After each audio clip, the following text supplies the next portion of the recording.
time, y'all. Right here, right now. Oh, as soon as I start this up, I have to sneeze. This is so bad. Tribulations Turnabout, Part 4 Trial. This is it. Everything's gonna get revealed right here, right now, today. Let's do this. February 10th, 9:39 a.m. District Court, Defendant Lobby number 1. Good morning. Oh, are you by yourself? Oh, morning, pros. Mr. Nick, please tell me, what's going on to Mystic Maya? My throat is so sore. I'm sorry, we don't know yet. The investigation is still going on, so I wasn't allowed into the inner temple. Oh, I see. So is Sister Iris still trying to remove those strict locks in the training hall? No, she's a defendant in this case, so she can't be at the inner temple. She's required to be here in court. Then how come she's not here in the defendant's lobby? I have to admit, it's kind of strange. What's up, Bunch? How are you? Hello. This is the time. Looking for Iris, she's in the prosecutor's lobby. Hello. Edward. What's Iris doing over there? She's going over today's testimony with the prosecutor as we speak. Today's testimony? You heard me. Iris is going to be testifying as a witness for the prosecution. That makes no sense. She's my defendant. Don't I have to agree to this? Wait, what? The prosecutors are squeezing her for a confession, so I heard. Francisca and Karma, what are you up to? I know what you're thinking, but Francisca's going to be the prosecutor today. What? Then who is? Who else would it be but Godot? Get Godot.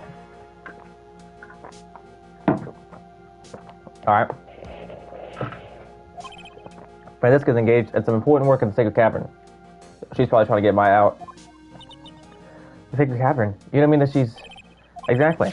She has been out there all night trying to move those strict locks. Maybe even Karma. With the head nun's assistance, actually, naturally. We estimate that the loss of the locks should be taken care of in about 3 hours.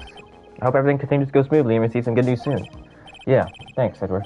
I think what's going to happen is Maya's probably going to be, like, safe and sound, and then she'll probably testify or something, because there's no way Maya doesn't have some knowledge of something, right? No way. She just hasn't been able to leak anything for, like, 3 days.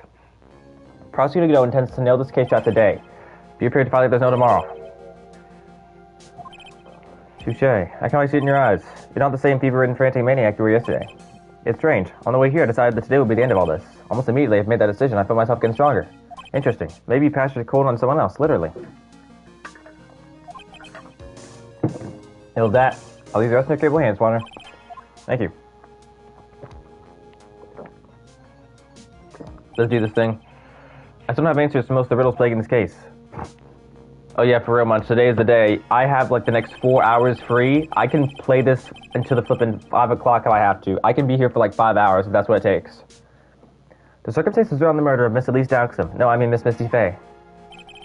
The impossible flight Larry claims to have seen. Yeah, I looked it up, Munch. This is the 3-part trial. It's crazy. And what that woman is really after. I'll solve them all and bring this whole tragedy to an end. February 10th, 10 a.m., District Court, Court number 7.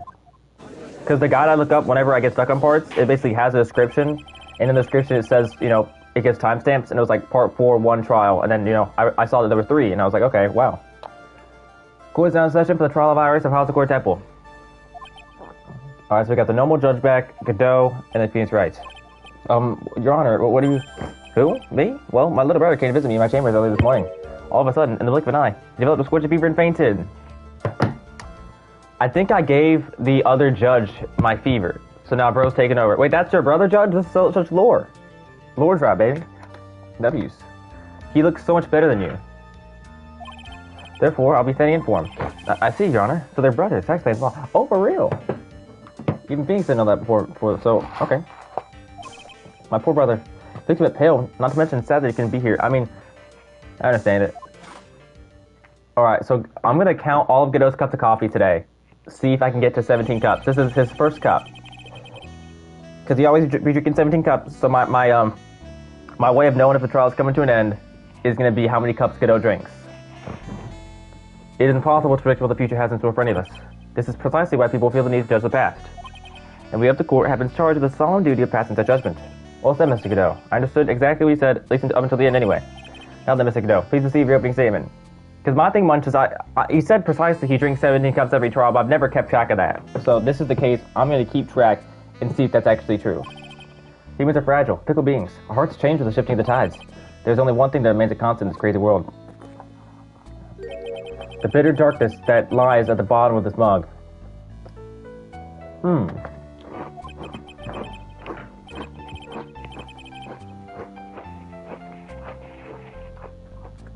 What changed amongst... Did you get some sort of disease or something?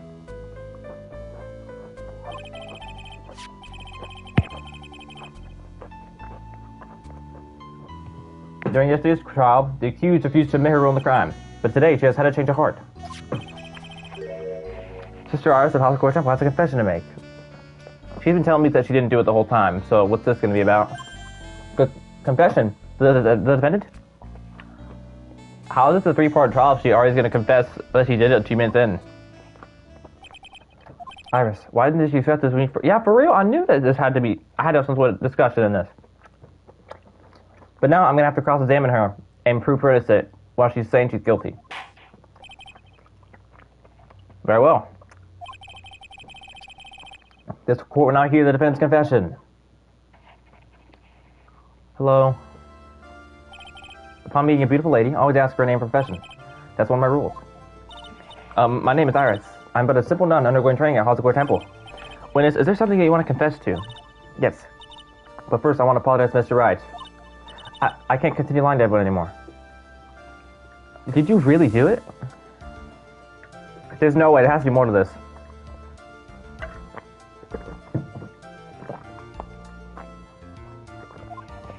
I do find it interesting how, like, Godot was getting this confession out of her. I thought it was for sure even Karma doing that, but it's like, but why are you so obsessed with this, Godot?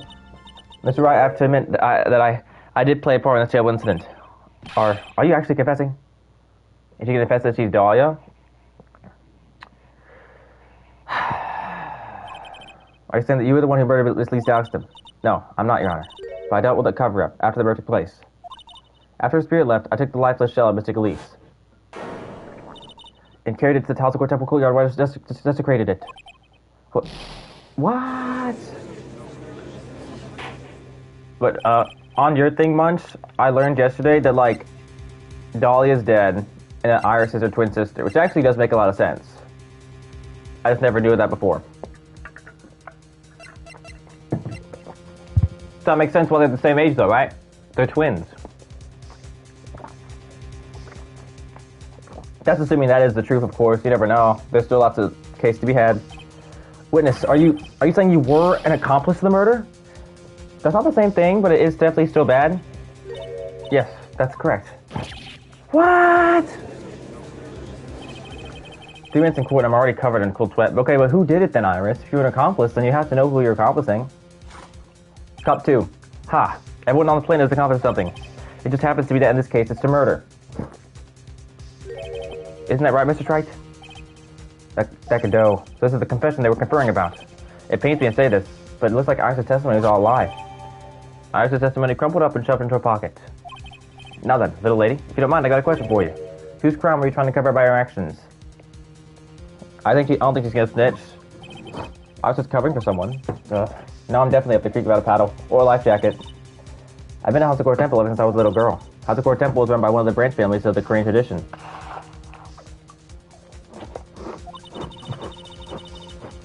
Alright. I'm sorry, but main family? Yes, that's why I would dirty myself if need be to protect her. Her. Don't you mean Bikini? Is she the one that did it? She's the only her there. Morgan Fay, too, but she's in prison. The daughter of Master Crane Channeling went to... Oh! No, she didn't. No, she did. I should have assumed it would come to this. Okay. Huh? Okay, I get what the stakes are. Wake up and smell the coffee, right? She's naming... My God! Okay, high stakes immediately off the bat. Let's go. Order in the court. So not only did you witness the murder, you know the name of the murderer. I'm terribly sorry, but it's true. Okay, let's get Maya safe and sound. Let's see what she has to say, and go from there. I saw her commit the crime with my very own eyes, and then I cleaned up the area to try to protect her. That's ridiculous. Why would ever... Yeah, I need a testimony. The defense will refrain from commenting until the appropriate time. Now, witness, let's hear your testimony. What exactly happened on the night of the crime? Yes, Your Honor. I thought I was prepared for the unexpected, but I never imagined the case would not wind up going this direction. I didn't either. I never suspected that could happen, but there's no way. There's no way. She didn't do it. Witness testimony. The real murderer. I went to the inner temple that night and I saw it all happen in the garden. I saw Mystic Lee strike Mystic Maya with her staff. Okay. So Elise struck Maya first then. That's self-defense then, man. While Mystic Maya was still stumbling, Mystic Lee moved in to deliver a fatal strike. Okay, this isn't what I thought it'd be either. If it's self-defense, then who cares? Then screw you, Elise. Skill issue. Mystic Maya tried desperately to defend herself but stole the weapon. It was only in self-defense. You can't blame her for it. Okay. I wasn't expecting that either. Oh my gosh. So it was in self-defense? That's crazy. Hold up. That's another twist. Yes, Mystic Elise was the one who attacked first. That's why I tried my best to protect Mystic Maya. You moved the victim's body to the temple so that Maya wouldn't be suspected. Isn't that right? Not bad. We got the instincts of a true criminal. Something's not quite right. I'm sure it was established yesterday. That Iris never went to the inner temple that night. And that the person who did it was that woman. Iris even admitted it. Oh, that's right. I low-key forgot that she's lying. I forgot she's the liar. Oh my gosh. It's a rookie mistake. Cross-examination, the real murderer. Alright, let's clock this. Sister Iris, your testimony has changed quite a bit since yesterday. You stated yesterday that on the night of the murder, you didn't go to the inner temple. Yes? Did she now? Too bad for you. What you said yesterday doesn't mean much today. By the way, where were you when you claimed that you didn't go? It was in the inner temple training hall. Private conversation between the two of you does not constitute testimony. That would be properly described as hearsay. What do you have to say, witness? I just couldn't tell the truth that time. Mystic Maya, future girlfriend. She's not! She is not. Even Iris... Oh my gosh. I didn't really want to break it to you that I saw her commit murder. There. We don't understand the difficulty. Now they're all on her side. Now that she's... Oh my gosh. Now then, let's continue with the testimony.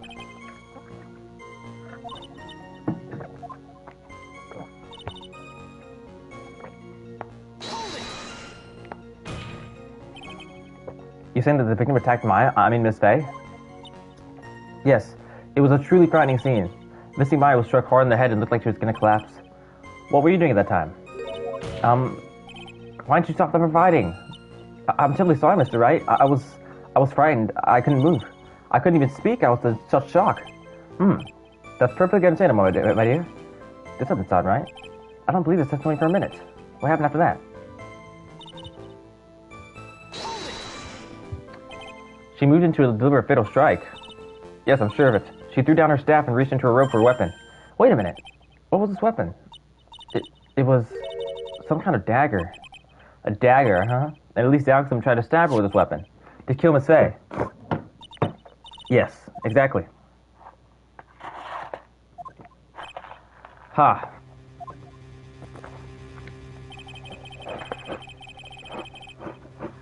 Yeah.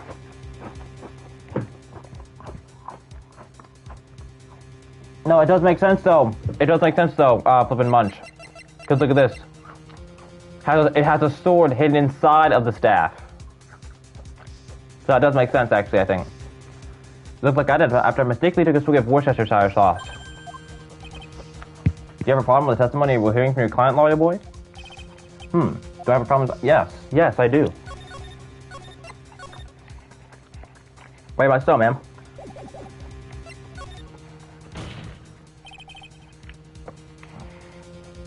Oh, good point, Munch, yeah.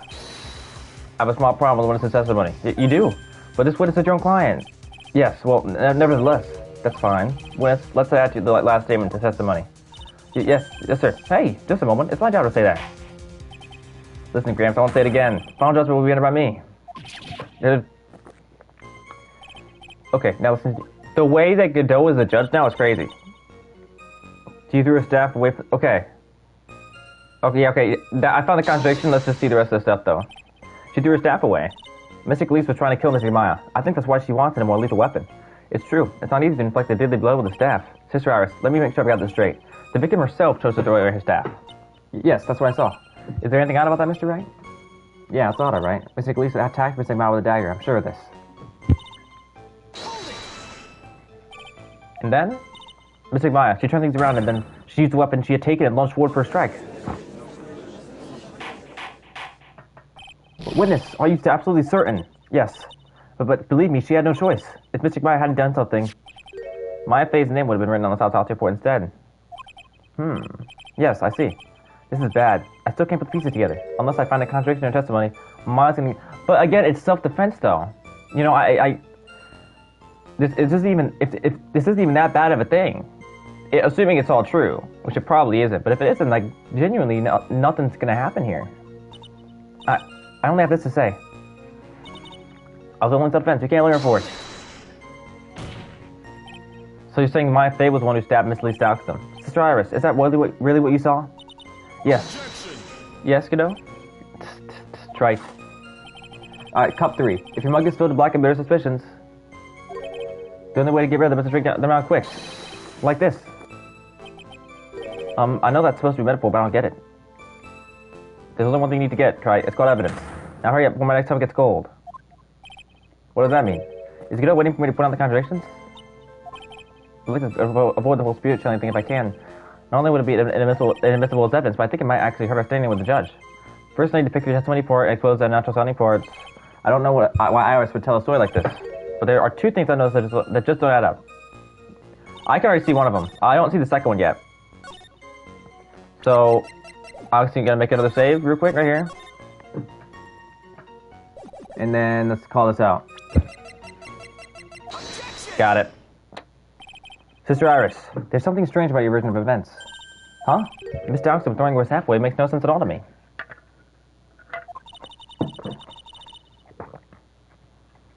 But all I can do with a staff is hit someone.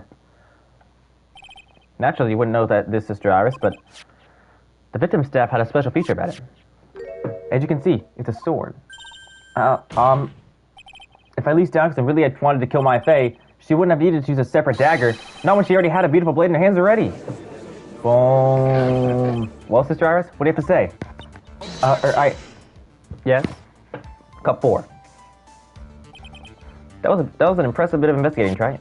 I never would have thought there was a sword hidden in that staff. But even so, how should I put this? A long sword is unwieldy, and thus quite ineffective in close quarters combat. Maybe that's why she chose a dagger over her blade. Well, anyway, the type of weapon she chose to use is what's important. The important thing is that she tried to kill Maya Faye. As long as there's something strange about that, that's no problem with testimony. But there's something strange about this whole testimony. Well, Mr. Wright, the prosecution has a point. Well, Your Honor, the defense will now present evidence to back its argument. Mr. Wright, I have here another piece of evidence that shows that this testimony can't be trusted. Because Miss Lee Doxton would never attempt to take the life of Maya Faye. I don't know, do I just present her? Because she's Misty Faye. I guess let's do that. There we go. Elise Doxton would have never attacked Maya Faye. How can you be so sure? Yeah, for real, Munch. Because the victim's real name was not Elise Doxton. Her real name was Misty Faye. Boom. So this whole thing didn't happen and Iris is lying. Faye, no, not Misty Faye. Who is this Misty Faye? Is she related to... Misty Faye is the master of the crane channeling technique. She's also the mother of Maya Faye. Are you serious? Yes, I am, Judge. Is it really true? Mr. Wright.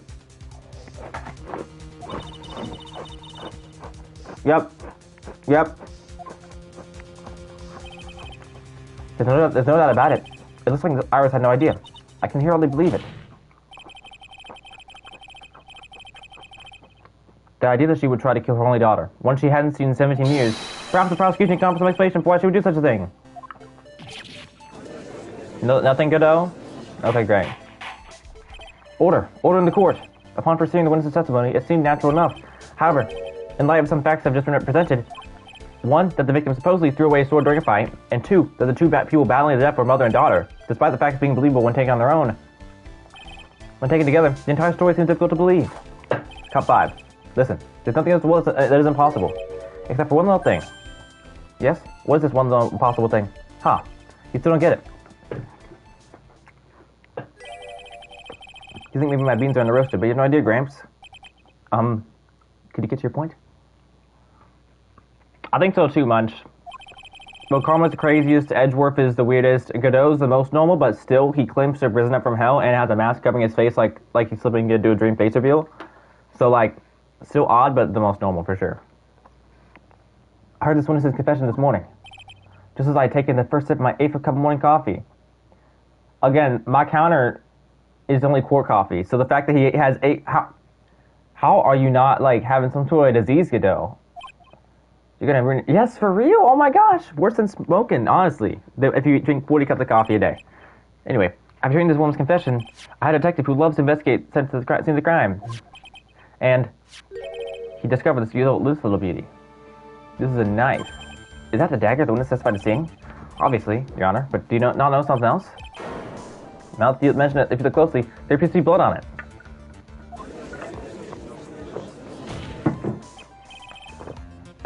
But where did you find that? I didn't see that when I investigated the crime scene. Did you find it first?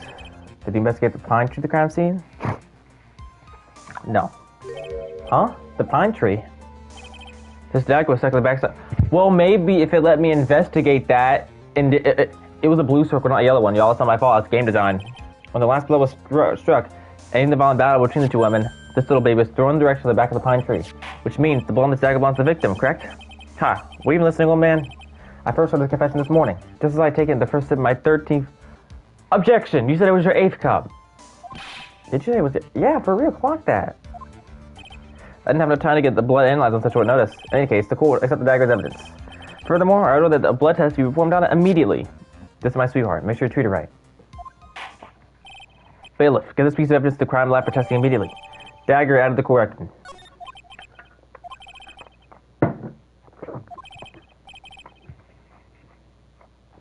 After having found the very dagger the witness spoke of, I believe we can consider her testimony to be credible. I don't know.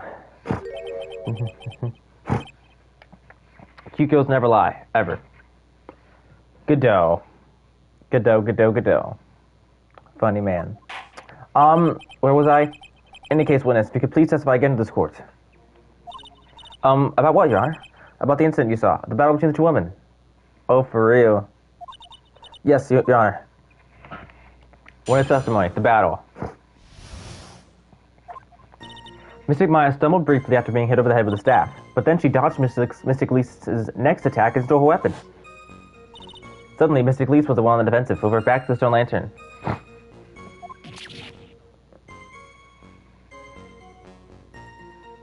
Whoa. That's when Mystic Maya stabbed Mystic Elise. Mystic Elise managed to fling the life away, but then she collapsed. Okay, that's interesting. That was a very heartbreaking story.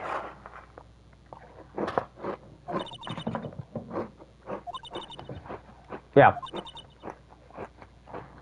Maybe. That seems reasonable. That's the best, you're right. Please proceed with your cross-examination.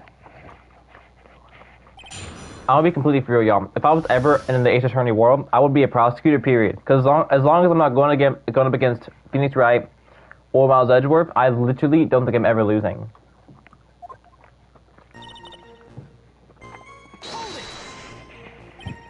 Iris, where were you standing when you witnessed all this? What do you mean? Well, if either of them had noticed you, they might not have continued the battle. I wonder if that's true. Maybe, but still there's no way to prove that. Alright. The two of them. They were standing in the garden stone lantern. I was watching the whole thing from behind. It was dark when the two of them were there, so I think that's why they didn't see me. So it was dark in the garden when the murder took place. Tell me, what did Miss Maya Fey do after she was struck?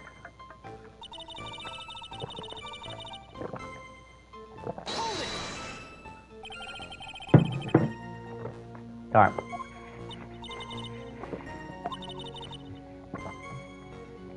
The area was very dark, so I really couldn't see. I think it got knocked away somewhere if I'd escalated. That makes sense. That would explain the need for the dagger. Mystic Leaf raised the dagger to strike, but Mystic Maya dodged at the last second. The dagger struck in the lantern and fell to the ground. And then at some point, Mystic Maya picked it up. Nothing sounds especially strange yet. What did the victim do when the weapon was stolen from her? You're saying that Maya Fey turned the tables on the victim? Yes.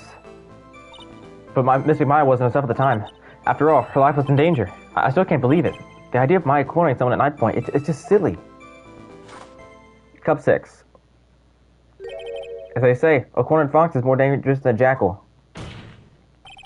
I believe the correct description of a cornered fox is scared and petrified. Your animal analogies have begun tiresome. You're the one who started it. Anyway, so after Maya Fey backed the victim into the stone lantern, what happened next?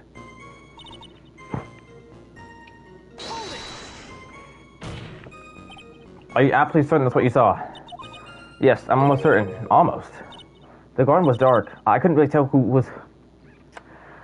Irish girl, you do know that that is an absolutely massive thing to say. Aluko stabbed Maya, and Maya could literally be bleeding out in the sacred cavern and be dead on arrival, man. Goodness gracious. What did you just say? So in other words, it could have been someone else entirely. Yes? We know that Maya Fey was at the inner temple that night, and that the woman that was killed was Lisa Oxton. Isn't it fairly obvious who attacked you? I couldn't know anything to counter that yet. Okay, well, yes, Your Honor. This is bad. The two of them faced each other for a moment, and then Mr. Maya rushed straight into Mystic Lee's. Then Mr. Maya doubled over and fell to the ground. So she was stabbed in the stomach, huh? Yes. Mystic Lee managed to fling the knife away, but then she collapsed. Where'd that dagger go? I have no idea. It was dark and I couldn't see. According to the detective who found the dagger, it was stuck in the pine tree in the garden. Most likely it was flung towards the tree after the struggle. That's the most likely explanation, yes. I think I gotta prove that it wasn't on the tree, that someone planted it there.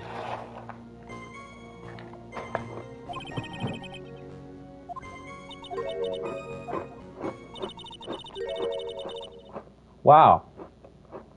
What a detail. Mr. Maya stood there, not moving an inch. Felt for a moment like the time had just stopped. But then suddenly the spell had worn off, Mr. Lee fell over. Seems like a reasonable story at first, but there's one thing that's completely impossible. The very idea of Maya stabbing someone. That alone is impossible, which means... Okay. What's your theory, Munch? Save.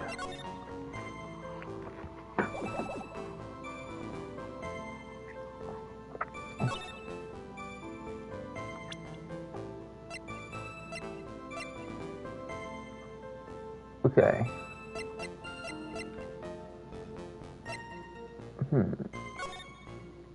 Then, okay, then how... Wait.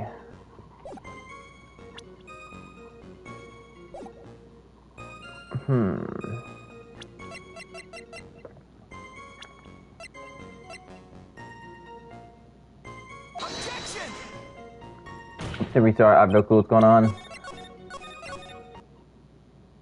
Boom. You know, so you know how Larry's picture says the fine for... Yeah. The picture. Okay.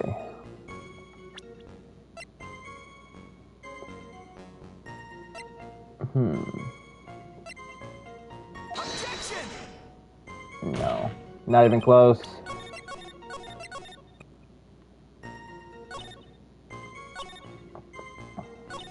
Okay, this isn't it. This isn't it. I think it's one of these two that I gotta present something. What if they didn't fly from above, what they've done below?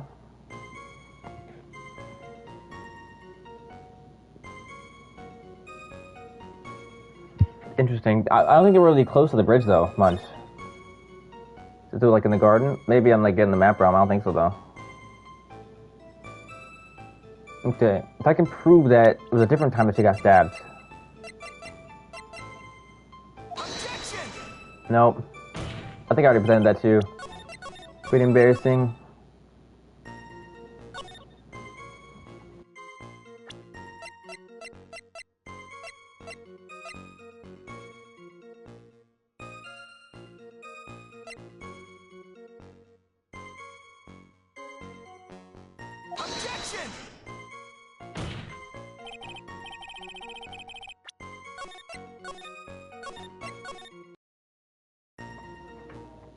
Oh, my mic was on mute. Picture being upside down. I mean, I kind of see it. Low key, like, if it's upside down, then the mindset is someone's falling from a high moment. But I don't know how Larry would have witnessed it upside down, though. That's my only thing. That's my weird about that. Okay. Touching my someone briefly after being able to... Okay. Fling the knife away. And then she collapsed. Can I prove that she died right away? Or something. Wait a minute. Okay, wait. I think I got it. Okay. This... That's not even it? Come on, man.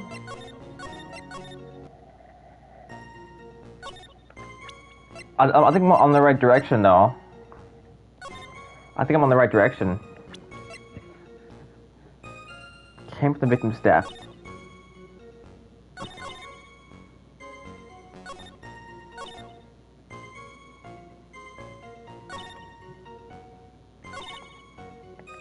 What if I just take this?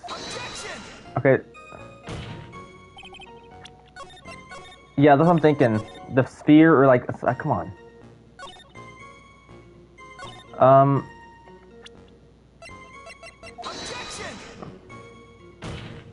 Because it seems like it would be that little sphere, right? Because it proves that at least it's on the bridge.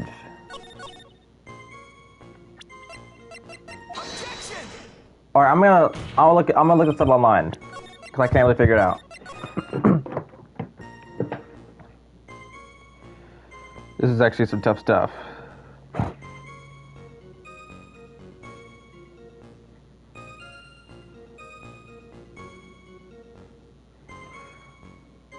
All right, so this don't I don't care about Elstephen phone. Okay. Part 4, one trial. I skipped the point I gotta get to. W's.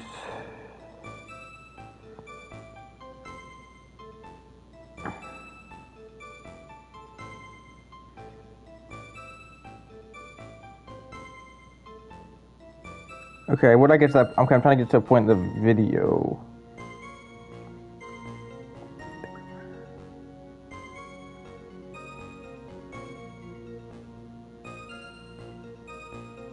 Alright, got it. I think I found it, right?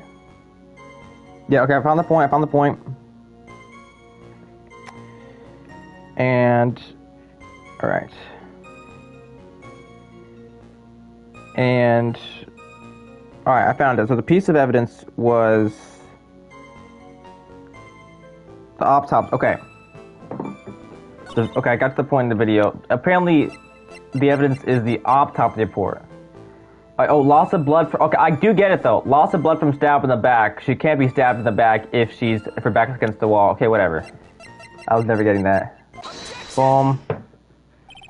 Something about you just isn't right today, Iris. Huh? Until now, I don't think you're the type to make such a careless mistake. However, the testimony you just gave contains quite a few contradictions.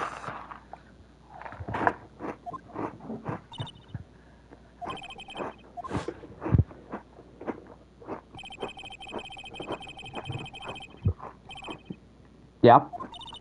Yes, that's right. But in that case, the victim would have been stabbed in the stomach, right? I think so. But according to the autopsy report, the cause of death was due to blood loss from a stab wound in her back. Ah. This proves that the victim was stabbed from behind, not from the front. Sister Iris, it appears another Steve Dow's driving me from your testimony. Ah. What? What does it mean, this, Mr. Wright? Chapter number 7. Ha, it's simple. People are like books. We've got off front and back. You get my drift? Is that all you have to say?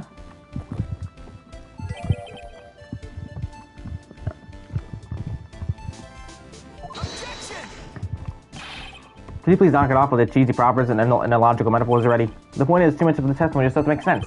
Throwing away a useful staff, people fighting and being mother and daughter. And now, you falsely claim the victim was stabbed in the stomach. There certainly are some inconsistencies. Well, Iris, how about it?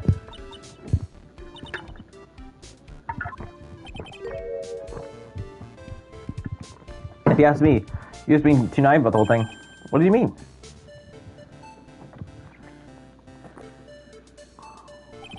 There are 253 distinct types of bitterness in coffee, but to pick out each one requires total concentration and the use of all the senses. Were you really concentrating on what this witness actually said? Prosecutor de Godot, explain yourself. The witness was quite unambiguous about her own ambiguities when she said that the garden was dark and she couldn't see clearly. A human needs one thing to see clearly, and that is light. Light.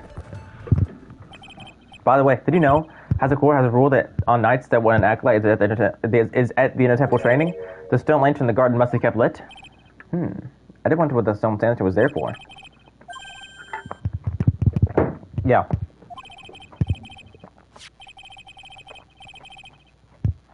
Normally, yes, Your Honor, but according to the head nun, Sister Bikini, on the night of the crime, it was impossible to light the stone lantern. Impossible. Had it been used in a long time, the wick was no good. In other words, had it been nearly pitch black in the garden that night. There could have been a faint light coming from the training hall, but that's all. Most lightning. Coming number 8. Yes, that limiting fact has chased all the contradictions away. If the staff was dropped, it would be difficult to see. It also explains why they didn't recognize each other. We can't see the demons that lurk in the night. That's why humans are weak. Isn't that right, Trite? No! Why am I crashing out now? Order! Here, Your Honor, let me present the stone lantern to evidence. Maybe it will rekindle the flame of truth in your mind. Stone lantern added the court record. Why is the judge sitting there with that look on his face? What's wrong, Your Honor? Was that flame too hot? This lantern. There's something written on it. Why? It's written in blood. Oh boy. Oh no! The Maya on there, man. It's gonna make it look so bad. So the judge doesn't know about that yet. Written in blood. It says Maya upside down. No. It doesn't say Maya. It says R-O-W. It says like flipping Oro. I don't know what that means, but it's Oro. What the? Oh yes, that's right. After being cornered and then stabbed by Mystic Maya, Mystic Elise didn't fall down out of the way. She wasn't right now, it's the lantern behind her. No, that's stupid though, because why wouldn't Maya then do the finishing blow?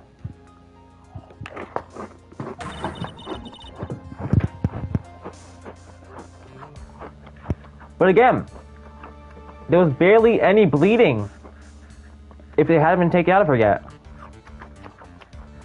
Right? I think that's not the news, whatever. It certainly is that way. Hang on just a minute. What are y'all talking about? What do you mean, what are we all talking about? We're talking about the message written in blood. Nonsense. This lantern, it's as clean as a whistle. To be? You can't see the bloody writing at all?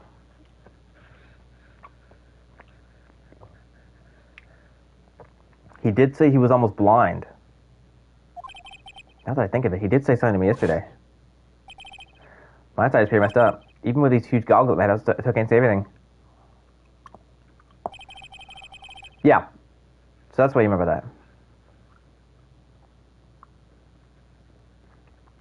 3-3, wasn't that was the chef case, yes. In any case, this is obviously an important clue. We now know that the crime scene was dark, and that this victim scrawled this message on the lantern. Well, Mr. Godot, anything further? Mr. Godot, you can see the ketchup on the apron? Oh, I forgot about that. I love this setup, man. They're setting this stuff up. Now Godot's stuttering because I think he has to explain himself. Okay, then. Let's move on. It's interesting stuff, Godot. Okay. He's going with it. He's going... Well, Godot's literally shaking, and somehow I think only has one caffeine overdose. This is insane. Never seen Godot like that before. I believe it's now been established that Miss Downson was... No, boy, no! You're the only one who established that, Judge. We still got a long way to go. But that's just wrong. Now it's time to turn our attention to you. Yes, sir. After the victim died, you did something, didn't you? Here. Witness testimony. Sister Iris is the cover-up. Okay, I'm gonna get another bite of food real quick.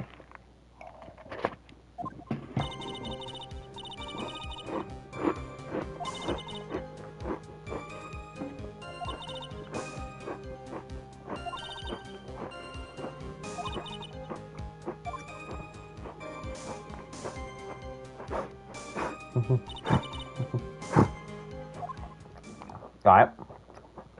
Interesting. So you moved the body, yes. I was raised at the Square Temple.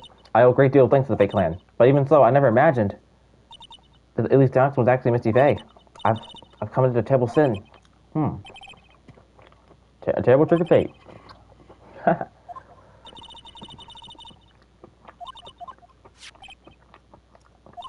Yes.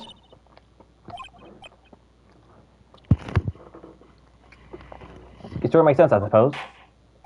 Mr. Webb, go ahead with cross-examination. Yes, Your Honor. Cross-examination. Sister Iris' cover-up.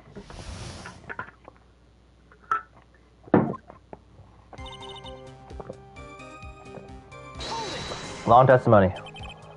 So you waited until everything was over before making a move? No, it's not like that. She saw someone murdered right in front of her eyes. It's not surprising that she was a little timid. Yes, I suppose that's true. Sometimes when I'm watching lawyers argue back and forth with each other, I feel so helpless, like to sit quietly and wait for them to reach a conclusion. Isn't it your job as a judge to mediate the argument? It wasn't until Mr. Maya saw me that it finally dawned on her what she had done.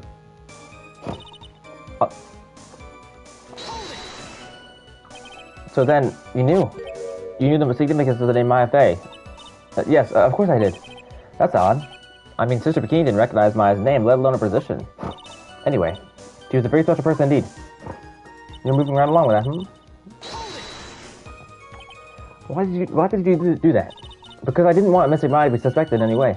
I thought the best thing would be to remove the body from the crime scene. You moved her body all by yourself? Yes, I did. It would have been impossible for them to snow.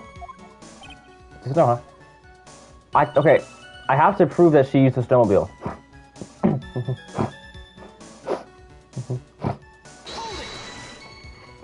It's pretty amazing you can make it all the way across. That's a rickety old bridge.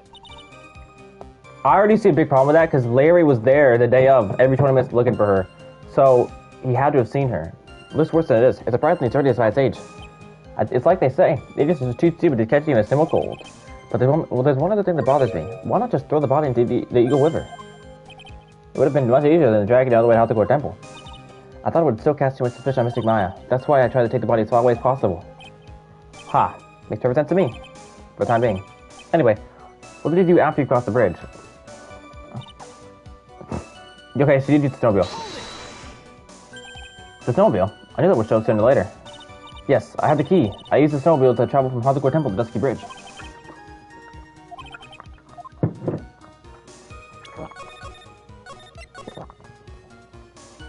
Alright, save and then snowmobile. Let me hear more about this snowmobile ride. Well, it was very cool that night, so I rode it all the way to the foot of the bridge. I'm sorry, witness, but now I've got a problem with your testimony. Excuse me? Godot, what are you up to now? Well, yeah, it was, but I think he's trying to argue that before the bridge burned down is when that all happened. Because remember, we saw the dead body, and then ran over to the bridge. Maybe the timetable's still wrong, but I get it for now. That night, after Headnum left the remainder of the train to you, she said she walked from the inner temple back to Hathagor Temple. Yes, I'm fairly certain that's what the record indicates. Let's recall her comments on the subject. Maybe, but when I made it back to Hathagor Temple, it was there, by the main gate, the snowmobile I mean. I just don't understand how the body managed to get across the running bridge. What if the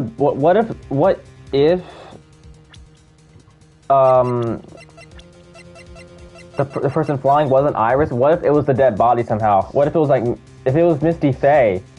I don't know. If that is the case, then maybe it's Misty Faye that's flying over the bridge. Because if she's the master of the crane channeling technique, she can probably do anything, right?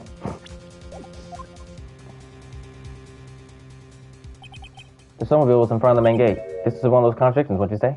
Why are you calling it a contradiction now, Godot? I don't know what your thing is here. Order, Mr. Godot! Well, why are you pointing out the contradictions in the witness's testimony? I just said I'd like things to be neat and tidy, okay? Well, maybe. Sister Bikini missed it. Yes, maybe she didn't see it. You think she missed it? Yeah, don't I pull 2-3.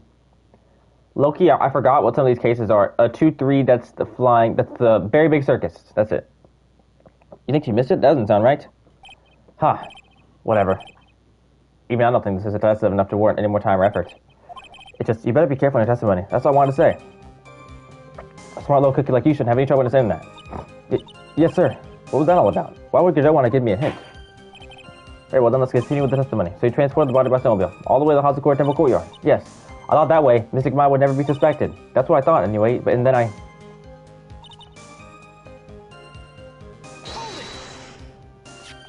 Is that what you were doing when Sister Bikini saw you? Yes, that's right. I'm arguing that the dead body getting swung under the bridge like a pen... Swung under the bridge.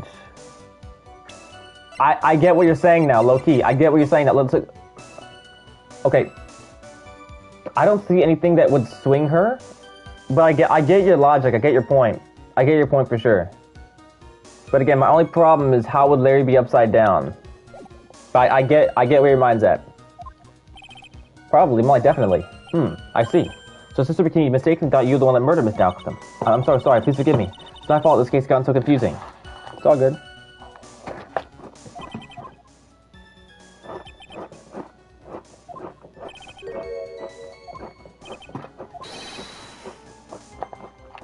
What's the reason?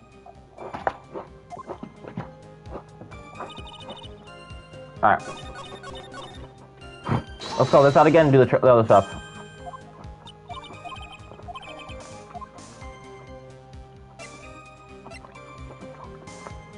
That is true, but I'm still curious.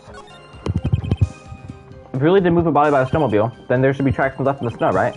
Well, yes, naturally, you would expect tracks. This picture was presented at yesterday's trial. Are these the tracks in that ride? Yes, I think they are. But I can only see one set of tracks here. I don't see what's so strange about that. Snow was still falling when I left Square Temple. I see. Snow was still falling, huh? And then when the murder took place, they already stopped. That's why they're such fresh-looking tracks. How about it, Mr. Wright? Yeah, add that in there, like that's what I can clock. When the murder took place, the snow already stopped. Well, that doesn't make sense if you stack it up against the other evidence. Your Honor, I'd like the statement I just made as testimony. Yes, all of me clear the statement we have record. Ha. This be fun. Cup 9. Yeah, let's get the snow business cleared up, shall we? Yes, sir. Alright, there we go. There have been a lot of contradictions in your testimony so far. This time, are you sure it's all true? Yes, I am. When the murder happened, the snow had already stopped. According to you, that's why the snowmobile tracks are so clear. That's right, I'm certain of it. I think I've trapped this time. I see how you think. Snow, huh? What's going on here? If the snow really has stopped by the time of the murder, it means there's a bigger hole in the story than that movie, The Great Revelations. What is The Great Revelations? Well then, Mr. Trite, perhaps you'd like to share a theory of us. Let's see what's up your sleeve. Or rather, at the end of your next finger. Let's go. Alright, save just in case. And let's do this. I don't know if I'm going to get the right evidence right away, but I know which one to present, I think. Either the weather report or some sort of photo. Not the weather data. Okay. The photo? No.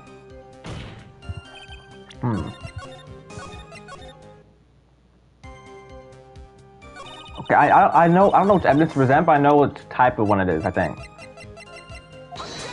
Not the autopsy again.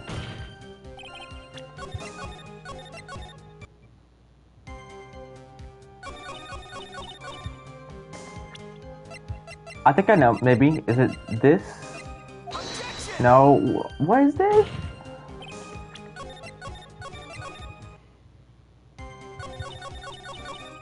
By the time the murder took place, the snow had already stopped.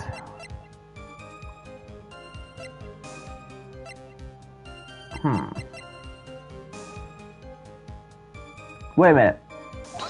No, not the spear either?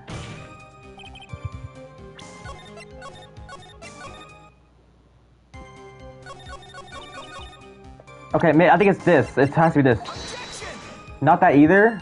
I've gotten 6 wrong in a row.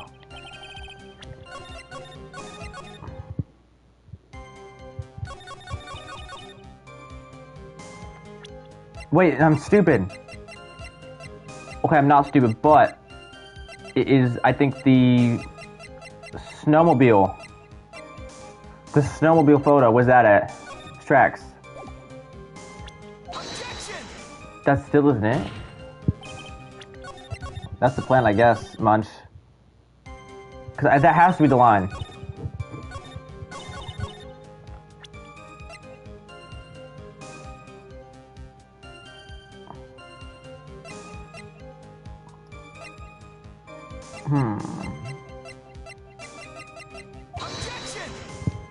I don't know, I thought I knew what it was gonna be. I think this has to be the line. But what is the evidence here? Is it a person? No. No, it's not a person. Come on now.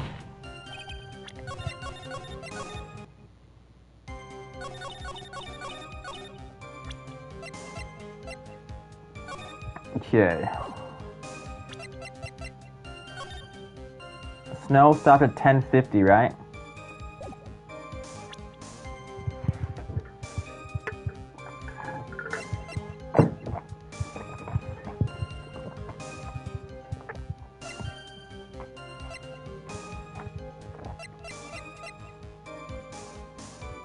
Okay, I think... Okay, I'm still this one up. I felt confident that I know what it was, but I have no clue, so... I'm just gonna move things along. Boom, boom, boom.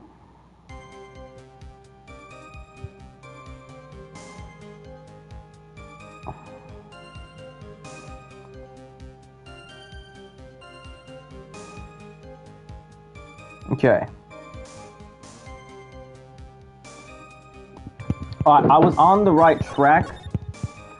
Okay, I looked it up. I had the right data, the wrong line. I guess it just fooled me that the new line wasn't the one. There we go. You claimed that the snow had already stopped when the murder occurred, but I'm sorry, Iris, this just isn't possible. Okay, yeah, I was cooking, it just wasn't the wrong line. What? This is the weather data from the night of the murder. According to this, the snow didn't stop until 10... Yeah, literally that's what I was saying, but it's just the wrong line. We could have crossed Dusky Bridge at that time. Why do you say that? Because 5 minutes before the snow stopped, Dusky Bridge was struck on lightning and it caught on fire. I got the events mixed up. There we go.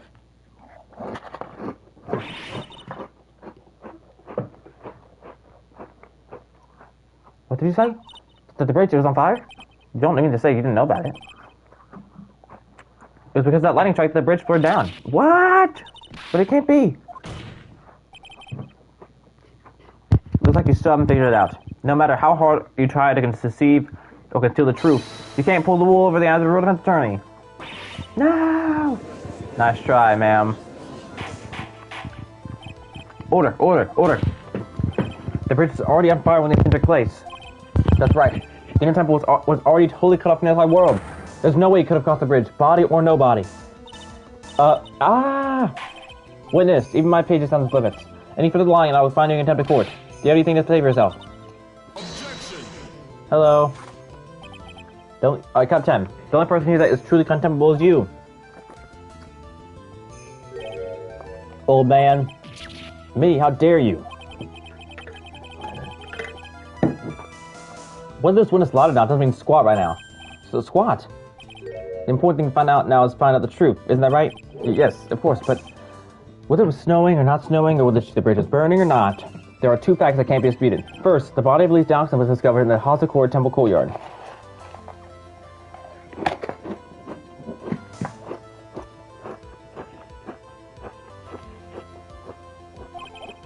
Second, the head nun, Sister Bikini.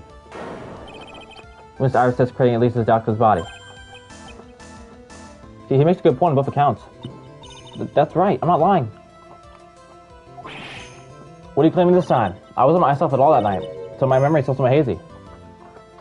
You weren't yourself. So are you saying that someone was channeling? You were channeling somebody. Interesting. You have stood this witness stand and testified the entire time. Are you telling us now they remember that night is Hades? It's only human error. If you're so perfect, right, then maybe you can explain this before the court. But what is it? When the murder happened, the bridge had already burned down. But somehow the body traveled across the bridge and was found in the temple courtyard. Perhaps you have some kind of explanation for this little magic trick. Wait, what if someone was channeling her spirit because she was already dead at the time? I don't think there's a limit to how long someone's got to be dead for in order to channel their spirit, right? So what if someone was channeling her spirit and made it look like she was in the courtyard dead? That's got to be it. I know there must be some other way she got across that burnt out bridge. But unless I can somehow demonstrate it, we'll never know the truth. So it looks like the defense is not prepared to offer a suitable explanation. Cup 11. You see what I mean? In other words, you're in no position to suggest that these testimonies are the truth. Fuck! Oh man.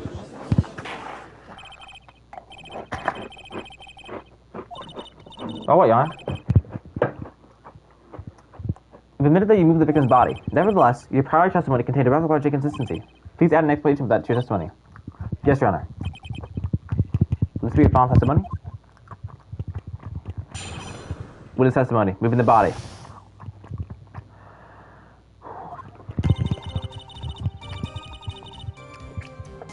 Other than walking over the bridge, there's no way to move the body.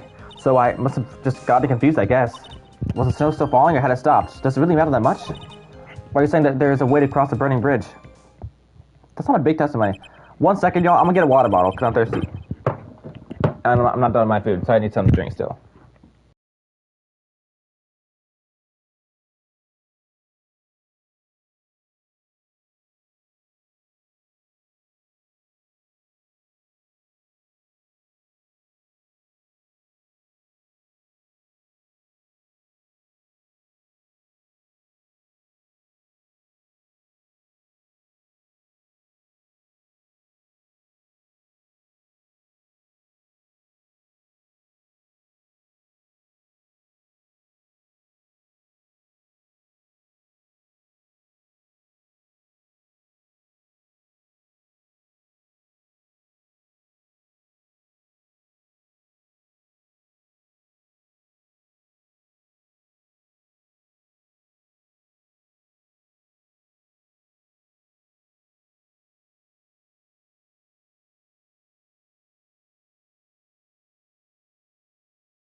I'm back with this. This is a photo of Dusty Bridge after it burned down from the lightning blast. I don't know why I was running around my entire house to get a water bottle. Now I have to breathe really hard for like a minute.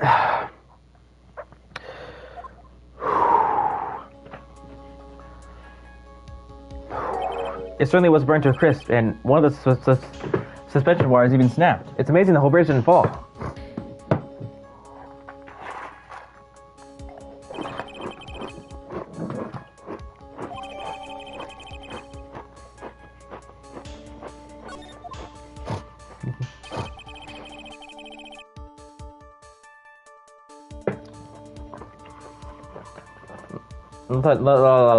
I am stuttering. Unless I do something to discredit the testimony, it's going to be deemed as the truth, and I will be accused of murder. Try it. I'm only going to say it one more time. It is only human error, and only humans can spot the errors of our ways. The more sense he makes, the less sense he makes. Alright, Mr. Wright, please begin your final cross-examination. Cross-examination, moving the body.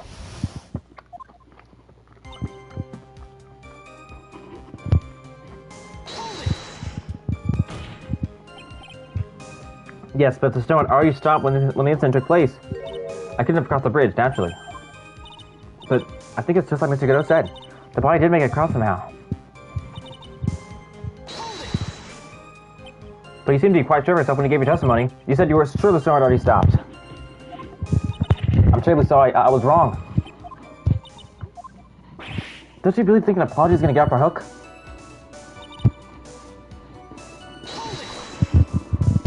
This is no joke. You're giving sworn testimony in a court of law. Well, Mr. Wright, let me ask you a question. Do you remember what the weather was like 1 week ago today? Huh? But, well, naturally, it was, You see? It's not that easy to remember, is it? But if it had been some kind of special day, I would have remembered. What was the weather like on your wedding day? You weren't married? Funny excuse. For example, it was pouring rain the day of my elementary school graduation. Objection! No one wants to hear about your childhood trauma, Strike. What?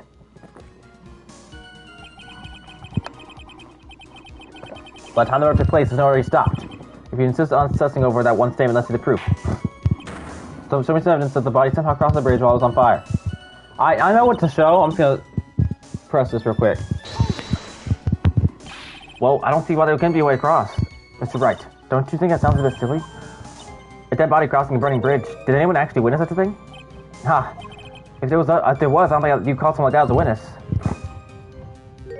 After all, a dream isn't the same as actually seeing something. I've come all this way, so I owe it to everyone to figure this out. But how do you transport a body across a burning bridge? Even if I don't know the exact answer, it's okay. I'll start by examining all my evidence.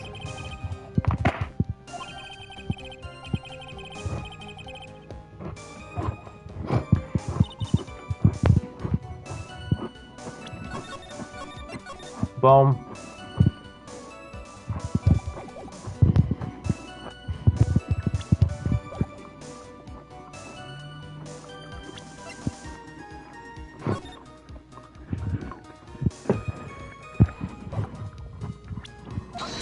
Nope.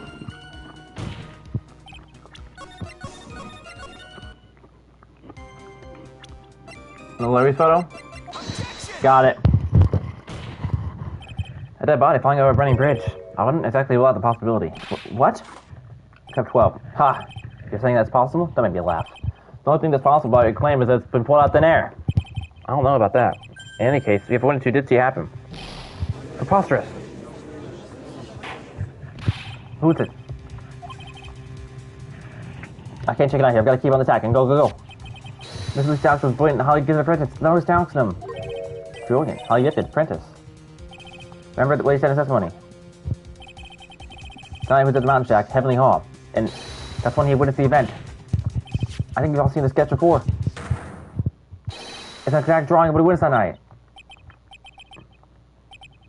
Well, are you serious? It's not what Phil says, is it? Mr. Wright, are you seriously claiming that the victim flew through the air? And just using this pathetic scribble to support your argument? Uh-oh. The judge looks like he's about to blow a gasket. Ha! Well, that's right. There's no more for you to hide now. I didn't look like a this is drawn by a 6-year-old. It's a sketch remaining. Yeah. That's a good flippin', Wait. Whoa. Hey. He just said Larry was in his bed.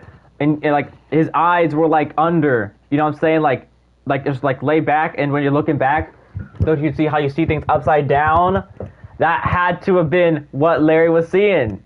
So much. I get your theory now. I remember that fact when they showed it. That's it. That has to be it.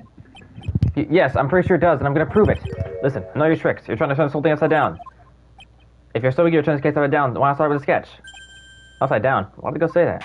Oh, yes! Upside down! Oh my gosh, Godot. Appreciate the alley-oop. Yeah. Oh yeah, I already knew that's what you were saying, Munch. I just found out the proof for that. To, like, you know, make it believable. What exactly is the sketch trying to show? I don't think the old Whisperface is going to forgive any more mistakes. Alright, Phoenix, so carefully think it over. The sketch drawn by Loris Doxham is exactly what happened. It's not exactly what happened, right? But, like, I mean, yeah, it is exactly what happened. I'm just, okay, I'm going to save and then just live and go for it.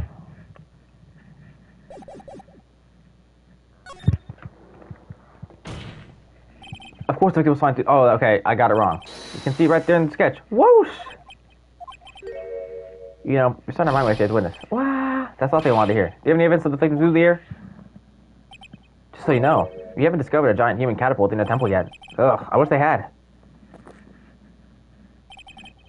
Even if you're a lousy lawyer, at least your one cup's worth of entertainment. Let me just get something this time. There must be some way, I know it. There must be some way these ladies show people what happened. It's literally showing it to me now, y'all. It's showing it to me that he was looking outside down. They're giving me all the clues, man.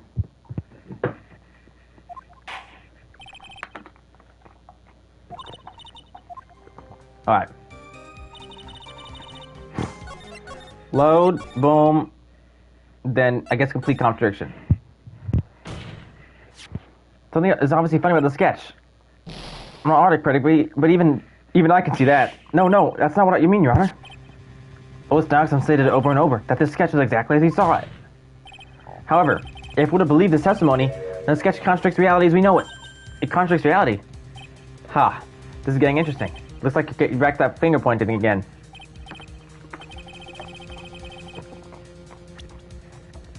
Look at that, contradicts reality as we know it. Okay. I can see what's up here. This long figure, naturally. After all, people haven't learned to fly yet. Did I miss something?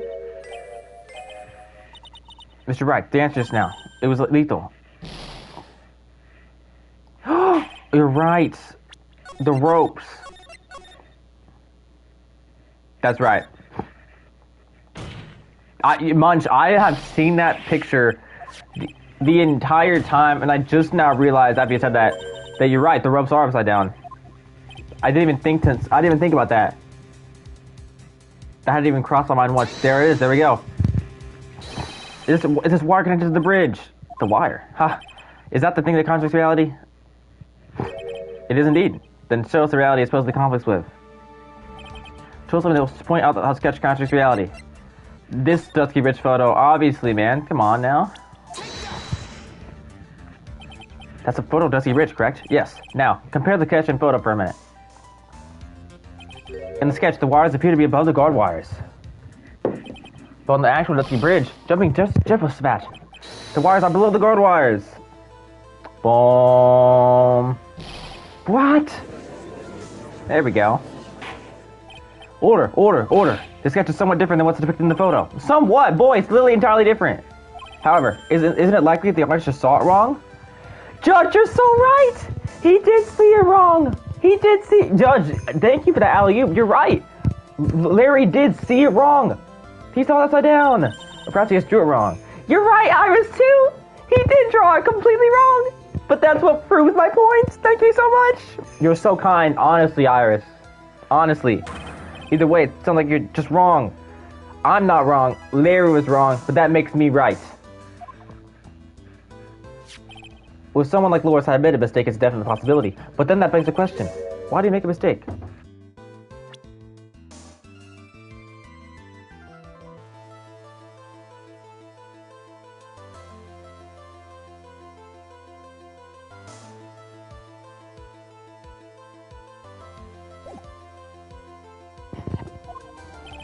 Are you saying that you know the answer to that?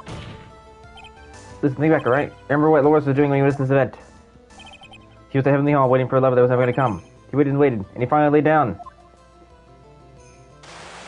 The lighting. But then, lightning shoots from the sky and sets the bridge aflame. Now ponder what sort of position Loris must have been in at that time. He was lying on his back, which is why you remember the scene the way he did. He was lying on his back. I can't see how this relates, but it does, Your Honor. That's the reason why the wires in the sketch go up instead of down. Ah, no way. Loris Dawson was witness this event while he was lying on his back, face up. In other words, the scene that they saw was actually upside down. Boom.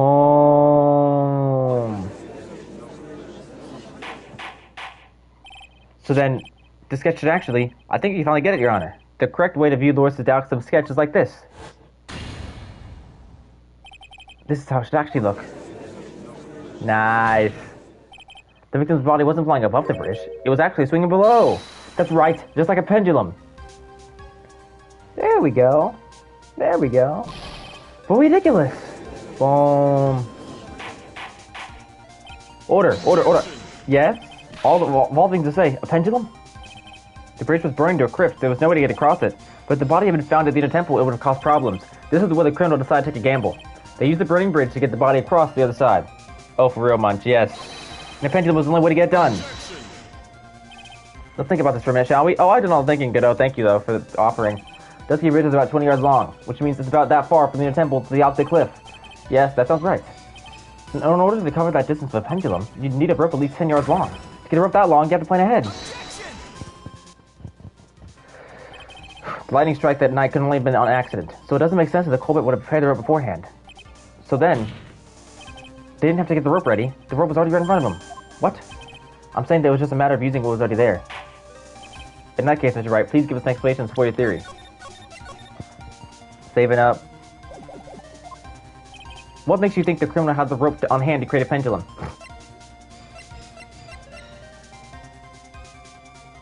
The talisman rope? I don't know.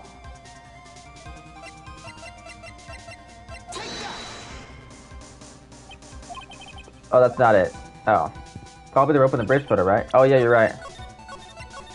Low-key W-tip.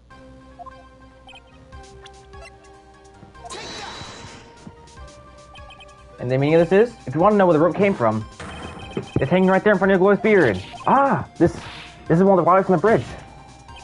When lightning struck the bridge and set it on fire, one of the switch's wires came loose from its anchor.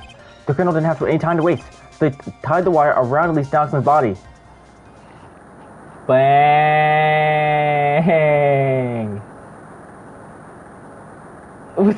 Their body disappeared. Because there was simply no other way to move the body. Ha. Glug, glug, glug. Interesting, Godot. Mr. Godot? Are you okay? It seems that Mr. Godot is more focused on his coffee than answering my question. He's just thinking of what to say, probably, and just using his coffee as a way to solve our time. I don't blame him at all, by the way. It's cool. He can do that. It seems that the odds of a rope being readily available are very high, so I suppose that's not an impossibility after all. Yes? Finish your coffee? Possible or impossible? That's not the question we need to ask. There's only one question. Did that really happen? Well, can you prove it didn't happen? That's right. I wonder if you can prove... I just did, boy! Is there another way that it could have happened? Do you have any actual evidence the body was swung like a pendulum? Probably now it's the crystal sphere.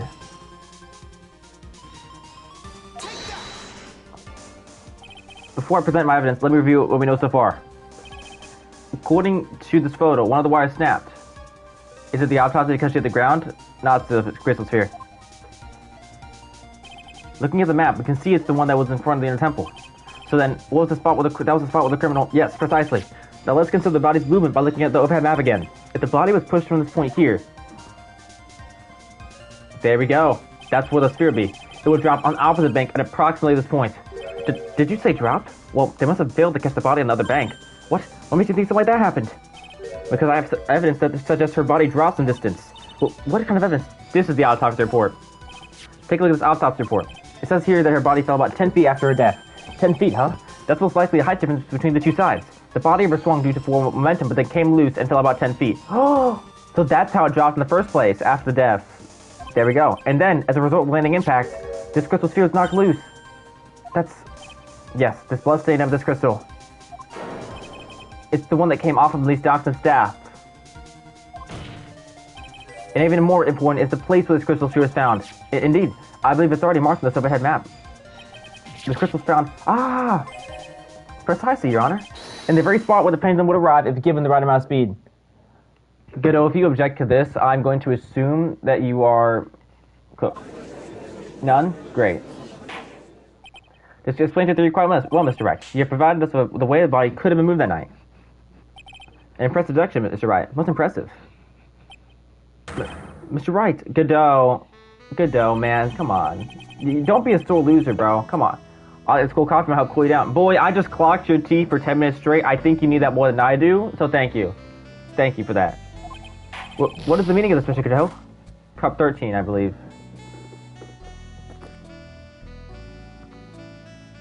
That was a dark and bitter guess that you made, right? I think it was a correct one, so I wouldn't call it a guess anymore.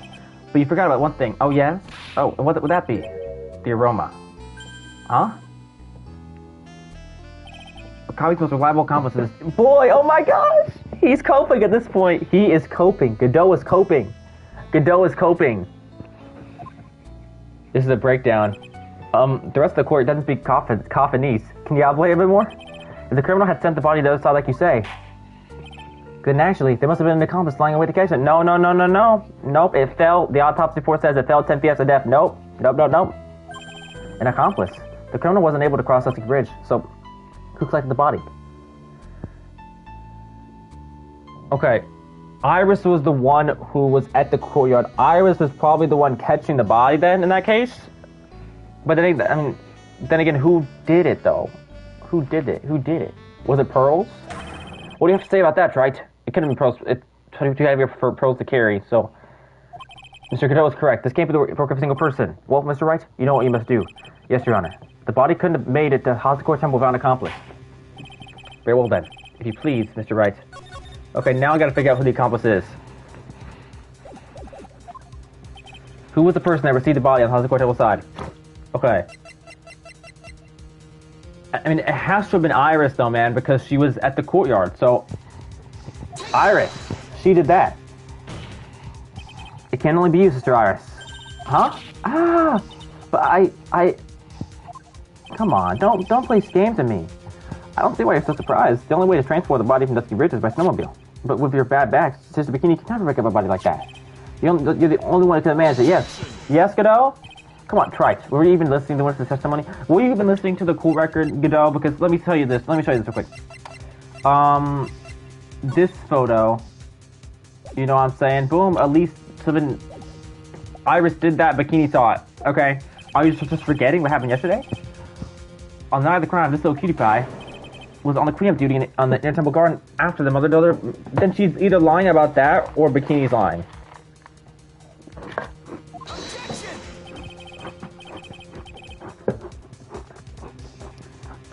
I haven't forgotten, but have you, Mr. Godot? This witness was also in the House of Temple. Just creating the force of the victim. But indeed, it's almost as if, on that night, the defendant went in 2 different places at the same time. Sister Iris, let me ask you something. Why didn't you mention it when you first gave your testimony? Mention what? The pendulum, of course. Using the sketch drawn by an eyewitness, I've established how the body was moved using the burnt-out bridge, which means it's now a fact that this occurred. Something you should have already known. No, I had no idea. I didn't know anything about a pendulum. But the body couldn't have been passed along to the other side without your help. So you should have known about it. In fact, it'd be impossible for you to be clueless about this whole thing. Unless you're not really Iris to begin with. Unless you're not really Iris to begin with. What do you mean by that? What? How can you say that, Mr. Wright? What? What kind of nonsense is this? You're saying this witness isn't Iris of House Temple. Are you serious, Trite? You mean this woman is... There's no one besides Iris who could have received that corpse that night. Now I get it. Now I know why I've been taking my time with this whole trial. Why you're holding me to change something from yesterday, and why she's trying to pin this murder on Maya. The one that's standing there, the witness stand. Her real name is... There is no way this is Dahlia Hawthorne, and that she's still being... Oh! I think I get it. Ever since yesterday, she's been channeled as the dead spirit of Dahlia Hawthorne, and that's why she's changed so much from yesterday. Wow, I never thought I'd have to utter your name again, let alone see you. It's been a long time, Dahlia Hawthorne. Hawthorne? Sister Iris had a twin sister. And you're looking at her, Miss Dahlia Hawthorne. That name rings some bells, distant bells, but bells nonetheless. Ha, it's just your imagination, Gramps. This file contains all the relevant data about Dahlia Hawthorne. Oh yes, I remember now. That case 5 years ago. My name is Dahlia Hawthorne. I just want to say, it's an honor for me to be here in your noble presence. The honor's all mine. No, the honor's all mine. But according to this, Dahlia Hawthorne was already dead. It says her execution was carried out last month. Is he not dead, Godot? So what? Death has no meaning in this courtroom. But what? Order. Oh, wait a moment. How can you... My sister, she's already dead. But what kind of... Come on, man. Don't do this to me, Dahlia. You all of all people should already understand, after all. The blood of the master of the Korean channeling technique flows within that body. The Korean channeling technique? Now, where have I heard that? That's right. You're not Dahlia Hawthorne herself. You're the spirit of Dahlia, currently inhabiting the body of a spirit medium. There we go. Cup 14. One exciting story. Exciting, but quite impossible. You're asking us to buy that Dahlia Hawthorne just happened to be channeled by someone on the very night of the murder to a temple where her twin sister Iris was... Well, if you're gonna put things that way, then yes. Yes? We're supposed to believe a coincidence like that just happened? Naturally, it was no coincidence. The whole thing was part of a plan from the very beginning. It's all written right here in these instructions. Ah, what's that? These instructions were written by your mother, Morgan Fay. And part of the plan called for Dahlia Hawthorne to be channeled. That night, there were 2 Irises at Haltikor Temple. 2 of them. Even the time of the channeling was planned out. As soon as you hear the lights out bell, in other words, 10 p.m. However, Iris was seen before dinner time. That means the Iris that was at dinner was the real Iris. And the Iris who gave me the tour in the main hall was also the real Iris. Meaning that the Iris sister Bikini saw the inner temple was someone that outdresses her, namely one Dahlia Hawthorne. Yes? Do you even know what you're saying, Trite? This whole chain leads to a Dolly Hawthorne business. Yes, it's true that you found plans to talk about it. However, this one thing is perfectly clear. The one that's currently standing in the witness stand is the real Iris. What?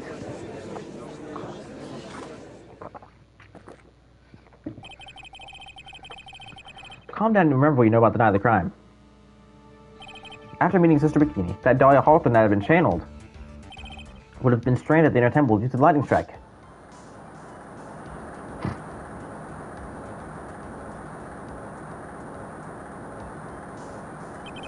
It was later that the body was moved by pendulum. So now you admit the pendulum theory. That's right. Naturally, that will mean that the Iris that received the body was the real Iris. Are you with me so far? Yes. After being notified of what happened, the police came to Hazard Temple's main hall. There they found Iris in a room and arrested her. And ever since, she's been under police supervision at the detention center. Yes, I suppose. I can't deny any of that. Well, thank goodness. It looks like she's finally convinced. But something still seems off. Way off. I'm still not convinced that Iris here is the same one from the other night. Ha. I suppose you were about to say something really ridiculous?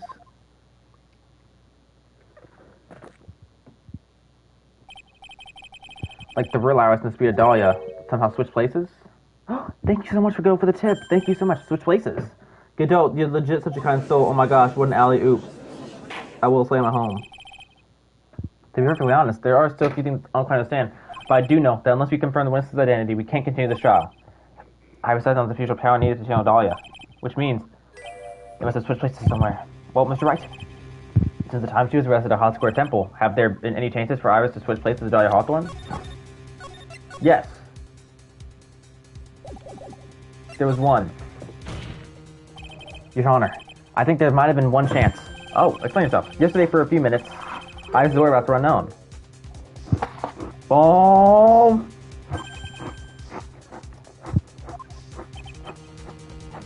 What I mean is, there's a span of time in which Iris was able to move about freely, unsupervised. Well, who was it? Who would give it a murder such time to move about freely like that?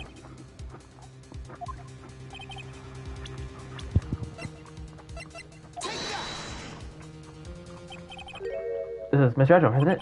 Your Honor, there was a fairly large earthquake yesterday, was it not? An earthquake? An earthquake! Oh my goodness. Dinner Temple, this kind of turn right. Boom.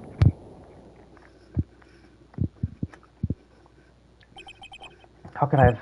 She fled. She escaped. What a case. You went to the temple right away. It is true. I was already there. However, they had already switched places at that point in time. When I arrived at the training hall, I was by another under the Dahlia Hawthorne. That's quite enough already, Mr. Wright. Now see here. No judge in his right mind. Be quiet. That's Dahlia. Come on, baby. It's been a long time, Mr. Judge. That's voice. Guess I have to ask again.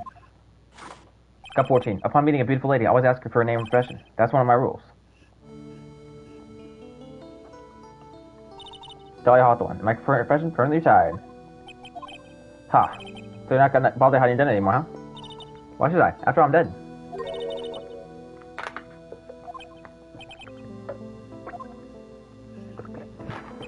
Dahlia Hawthorne. I never thought we'd meet again, and I never thought we'd meet like this. But this time, I earned it, for her and for myself. Let's do this, baby. Alright, so first part of the trial is done, and in an hour and 24 minutes. I'll take that, honestly. There's 3 parts to this trial, obviously, right? So if I can beat this in an hour and a half, it should take about 4.5 hours to get this done. So I think probably 3 more hours of playing, and I'm probably done with this game. I can play for that long. Let's do this. Assuming that nothing comes up. Let's go ahead and do this thing, baby. February 10th, 1:06 p.m. District Court, Court number 7. Now then, let's continue where we left off, shall we? Well, witness, yes. How can I help you, Mr. Judge? Well, it seems that if we're telling the truth, we'll need to hear your testimony. I have no problem with that.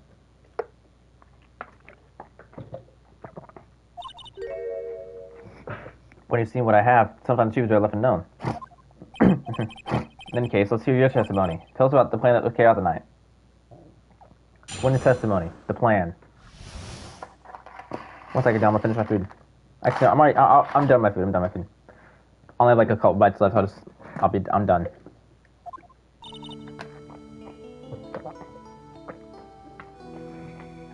The whole plan began with my death. A stupid plan hatched by Morgan Fay to install her own daughter as next master. But for it to work, Maya Fay would first have to die.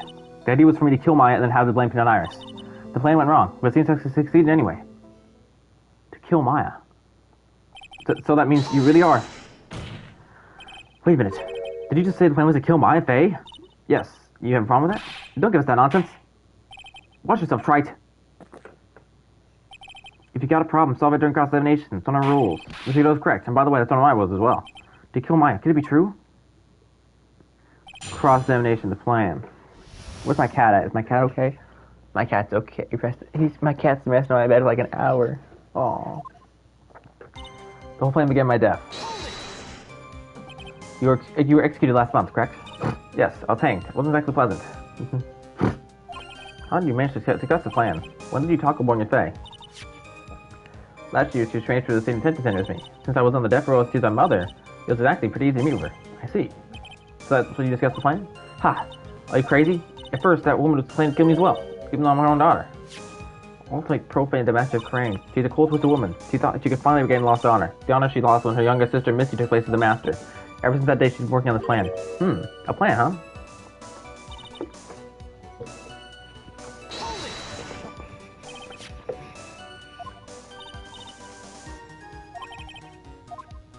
That's correct. Fortunately, neither of us have much shields of power. That's why. We were abandoned by her. Only our father. Oh, abandoned? The only person I ever really cared about in life was myself. My sister was a nuisance, so I convinced my father to leave her at an old temple. You mean Iris? Yes, my father remarried a woman who also had a daughter.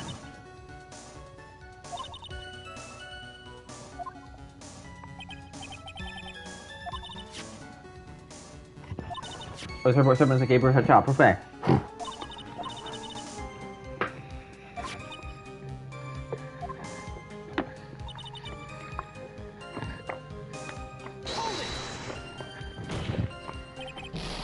Maya would have to die, but why? For a bloodline to succeed as the main family, thus making Pearl the new master.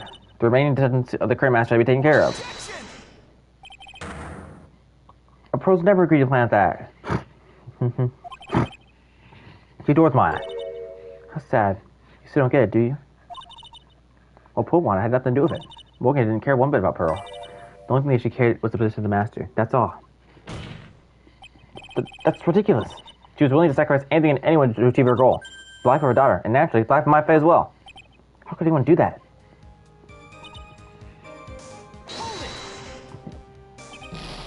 You were gonna kill Maya? Pearl didn't know anything about it. All she had to do was follow the instructions to the letter and channel me. Then I would have simply used her body and finished the job.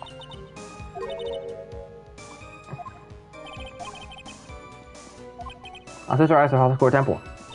She and I look absolutely identical. No one can tell us apart.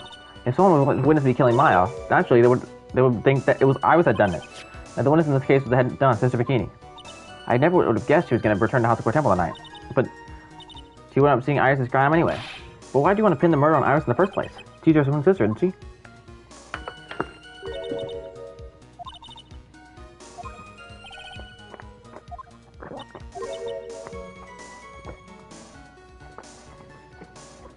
You just don't understand. Never will. Anyway.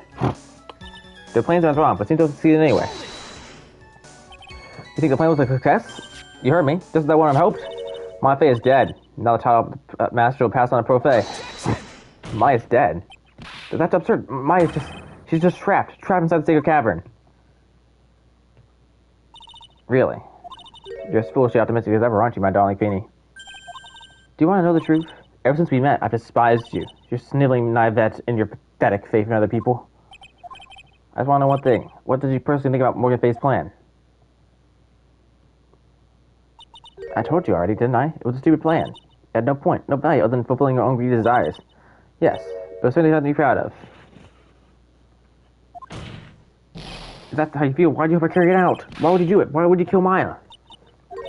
You may not understand it, but being the kind and gentle soul that you are, you may not be able to appreciate why someone like me would help a woman like that. So then tell me, why? Isn't it obvious? I don't like that woman. I only act in my own self-interest. The reason I helped her was myself, for my own personal satisfaction.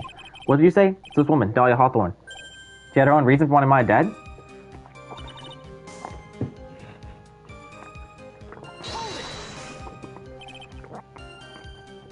Obviously, it's because you're helping Morgan Fay. Helping? Don't make me laugh. From the day I was born to the day I died, I never helped anyone. I lived for myself, and in the end, I died for myself. That was obvious. So she wasn't actually cooperating with Morgan. She was just using Morgan and her plan so she could accomplish her own goal.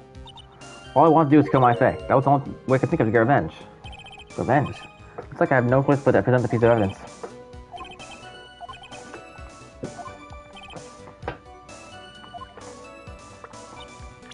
Save.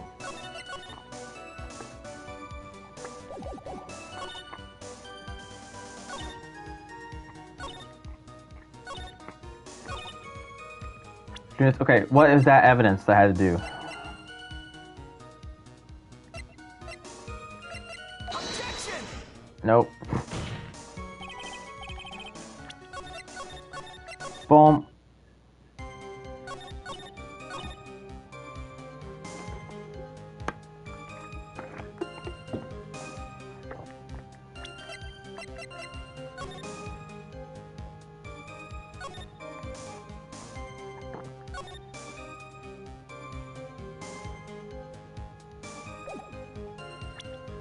Objection!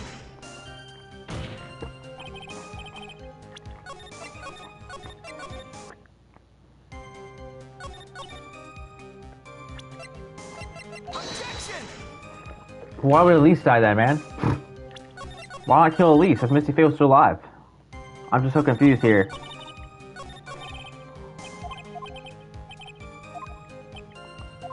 I think I know what it is here at this point. Objection! No? Man, it's tough. My faith.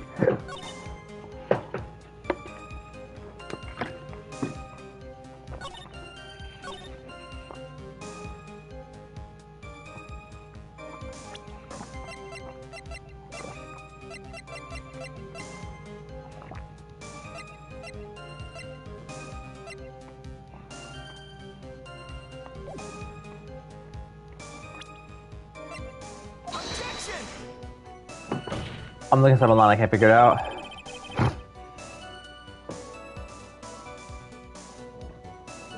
How about 2 out of 7 must be okay.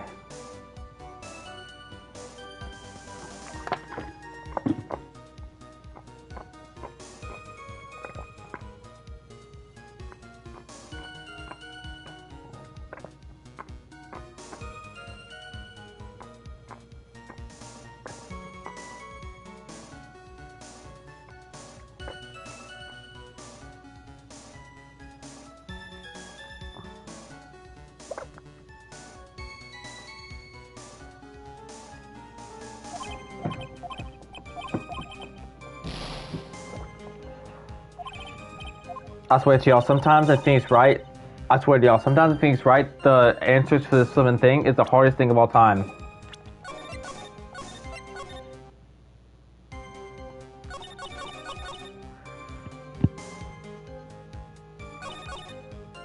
I swear to y'all, sometimes the answers in these Phoenix Wright puzzles are so difficult because Mia Fae is not the answer to this. I would have never gotten this in a million years if I didn't look it up. Could it be the actual guy had nothing to do with my Fae herself? Like, how am I supposed to know what's going on in his mind? You know what I'm saying, y'all? In Phoenix Wright's mind. Like, how would I know Mia Fae's somehow the answer? As I said, none of you try to punish me anymore because I'm already dead. Well, I had the same problem, you see? You can't punish the dead. You can't take your vengeance against them either. So probably kill Mia or kill Maya because of that? Yeah.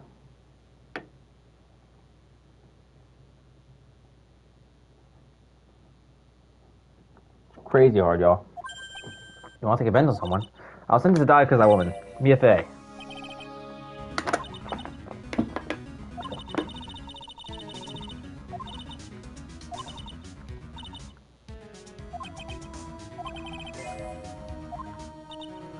Yes.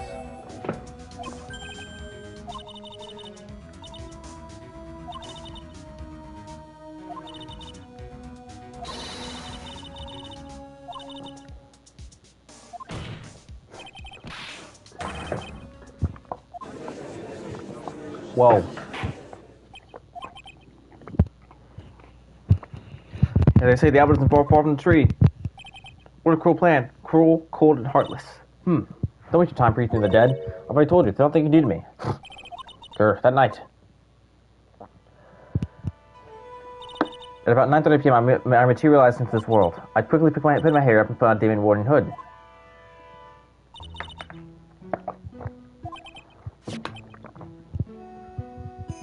Oh.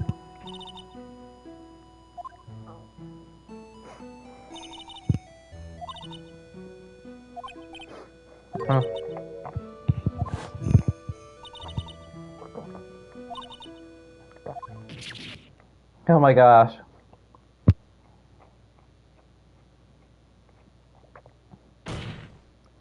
So then you're saying you stabbed Maya. It's strange, but I don't have any clear memory of what happened after that. What does that mean? No clear memory? I don't know. I think I was stabbed. You were stabbed. At the last minute, my face was stabbed me, I'm sure of it. That's not like her at all. I wouldn't stab a French eye with a plastic fork. Anyway, I suddenly lost consciousness. But before I did, I scrawled her name on the lantern. Just as I was passing out, wrote mine behind my back. I hoped it would cast a switch on her. I can't believe she was thinking of that until the bitter end. That's why memory temporarily stops. It stops. I don't have any memory of actually killing my Faye of my own two hands. My very last memory was... Maya's terrified eyes. When I woke up after that, I was in the sacred cavern surrounded by darkness. We were in the sacred cavern. The entrance was sealed with those trick locks. Somehow I'd been trapped in there. But how did you wind up in there? I'd like to know that myself. Anyway, I was worried. I didn't know whether or not my Faye was dead, and I swore I wouldn't return to the underworld until I knew I'd killed her myself. For a ghost, you're one tough cookie. I wanted to get out there and make sure she was dead, but I couldn't do it. I couldn't get out. The trick lock stopped you, huh? I didn't know how to move it. So then you're saying you were actually confined against your will inside the sacred cavern? Yes. I wanted to get rid of that annoying lock as soon as possible. Okay. Who? Maya?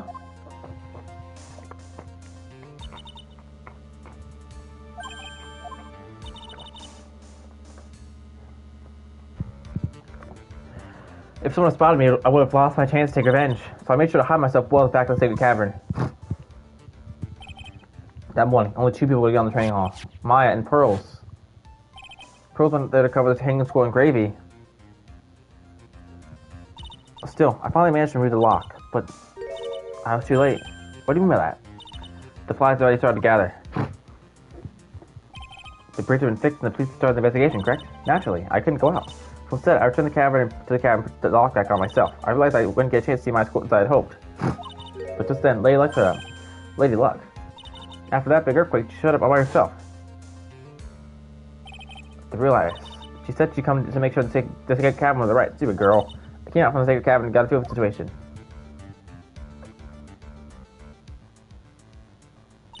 And I locked her away in my place.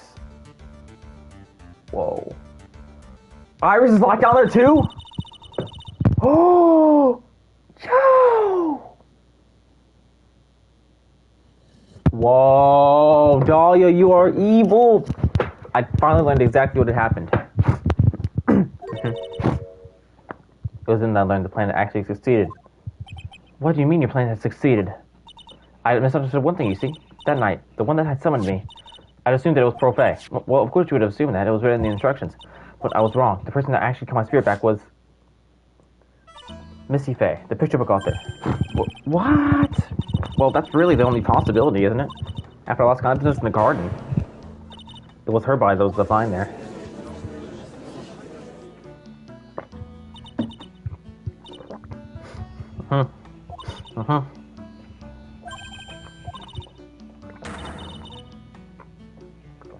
Whoa.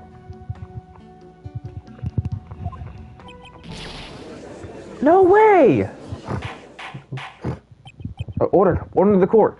What is the meaning of this? It's true that I was the one who attacked by Faye, but even so, the murderer who actually suffered out Missy Faye's life was none other than your darling little Maya.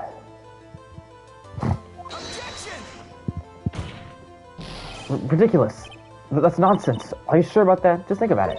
There's even evidence supporting these facts, isn't there? What? What do you mean? What is the so-called evidence? The fact that my face disappeared is evidence enough, isn't it? Huh? The idea that she's still in the sacred cavern is just ridiculous. She wasn't able to escape from the temple. That much is obvious. In that case, there's only one place she could be. Where? Do I have to spell it out? The bottle, the Eagle River. Where else? Eagle River? My Faye killed her long-lost mother. Can you imagine the guilt she must have felt when she realized that? That's why she threw herself into the Eagle River. Most bodies that wind up in there are lost forever.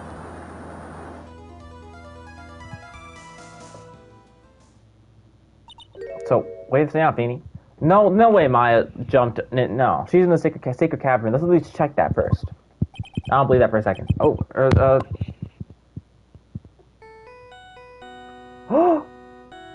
who's that? That's my phone, right? That's my phone. That's my phone. Godot.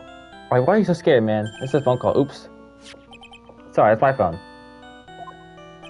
What kind of ringtone is that? Get over here. Okay, thanks. Was something important? They just finished removing the locks in the sacred cavern. That's great! What about Maya? There was a woman in the cave. Was it Maya Fey? It was the accused sister Iris. Huh? Don't look so surprised. The locks were in there yesterday. I just finished telling you that. So, what about Maya? Where is she? There was no one else found inside the sacred cavern.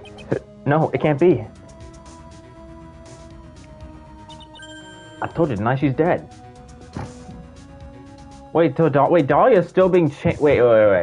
I didn't think about this just now, y'all, but Dahlia has been channeled.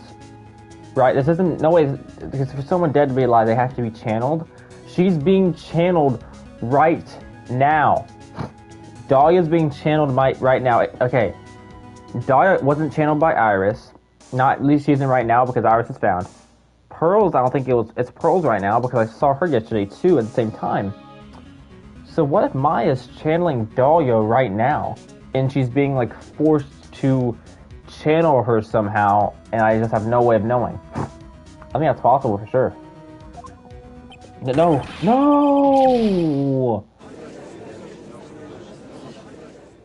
This is crazy. Why are you doing the speed face, Judge? It seems that this case is coming to an end. A tragic end. Not yet, Judge. Hold up. Sadly, it appears that the killer of Beast Noxum, also known as Misty Fey, was her own daughter, Maya Fey. Overcome with guilt for what she had done, Maya Fey jumped to her death in the raging waters of the Eagle River. It can't be. Ha! Cup 15. Right. Have you ever heard this one? Once you eliminate the impossible, whatever remains must be the truth, no matter how improbable it may seem. What's supposed to mean, Prosecutor Godot? According to this witness, Maya Fey threw herself into the Eagle River. However, is that really the truth? Remember, this is the woman testified earlier that the bridge was already on fire when the murder was taking place in the garden, which means if Maya had thrown herself into the river, it must have been for the inner temple side near the bridge. That's right, that's where she jumped from. But that's impossible. It's impossible to jump into the river from there. Why are you helping me, Godot? What? Don't get your panties all twisted up, trite. Just relax and think through the whole thing again. So it's impossible. Maya can throw himself into the river? Well, Mr. Wright, Miss Hawthorne claims Miss Faith threw herself into the river.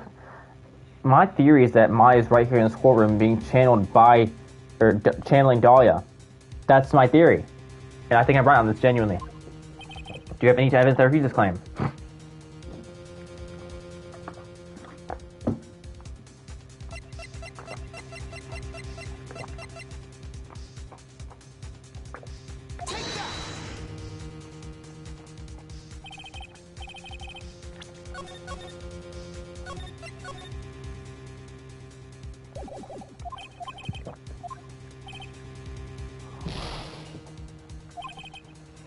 Did.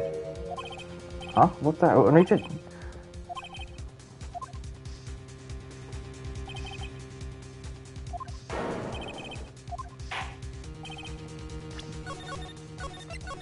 Alright, let's go.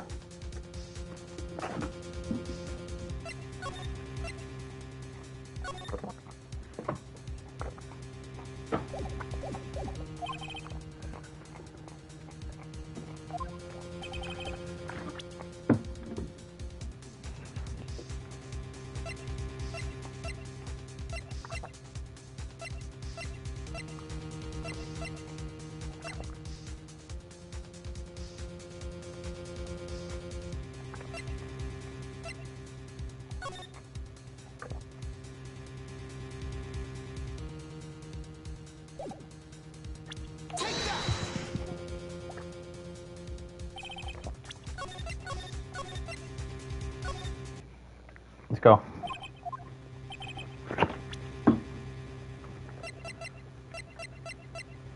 Huh.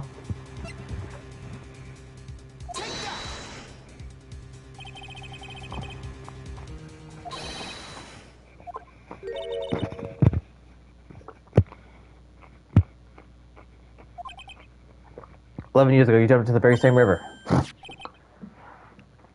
Just take a look at this overhead map. Yeah, you'll die. As you can see, below the cliff is on the temple is a big rock shelf. You're right.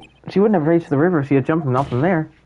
In other words, if she had jumped, we should be able to see the bottom of this photo. Ah. So you finally figured it out. You. No! Nice try, Dahlia. Order. You're just playing with me. My face belongs to the bottom of the Eagle River. There's nowhere else she could possibly be hiding. Miss Hawthorne, have you ever heard this one before? Once you eliminate the impossible, whatever remains of it is true. Yes, just a few minutes ago. My fate was inside the Sacred Cavern. We all know that she didn't throw herself into the Eagle River. Correct. That eliminates all the most likely possibilities. Now, although it seems improbable, there's still one other place she could be. What? What is one possibility you're talking about? That's obviously a bluff. So where's the dead body then? Finally, I think the pieces are starting to fall into place. No one living have no way to punish the dead. But I think there's a way to give Dahlia Hawthorne the ultimate punishment. Shall I tell you, Miss Hawthorne? Shall I tell you where Maya is this very instant? I knew it! What did I say to y'all? What did I say to you guys? Just a couple of minutes ago, I predicted that Maya was channeling Dahlia in the courtroom, and watch this right now. There's only one possibility left. Namely, she's right here in this very courtroom. What? Maya Fey is here. You say she's here in my courtroom? Yes, she is. Dahlia Hawthorne, I seem to recall that you said I misunderstood one thing, you see. So what? But I think there's one more thing misunderstood. What do you mean? Tell me something. At this very moment, who is channeling Dahlia Hawthorne? That is exactly what I am saying. But why is that? That's obvious. It's Profay, that pathetic little sibling runt. You're wrong. Pearl's tried, but she couldn't do it. I've never failed at channeling someone. This is the first time it's happened. Isn't there any explanation for why you can channel spirits? It could happen if someone else is already channeling the same spirit. Someone called me before Pearl did, but who? Pearl's even tried again on the day after the crime, but she couldn't do it. What could that mean? I think the truth is becoming clear to you right now. Am I correct? Ah! It wasn't Pearl that challenged you. It was someone who called you before she could. I believe it was Maya Fey. This is an easy one. Pearls couldn't do it. If Fey is gone. There's only one possibility left. Come on, already. I can't stand the tension. Dahlia Hawthorne. The person channeling right now must be Maya Fey.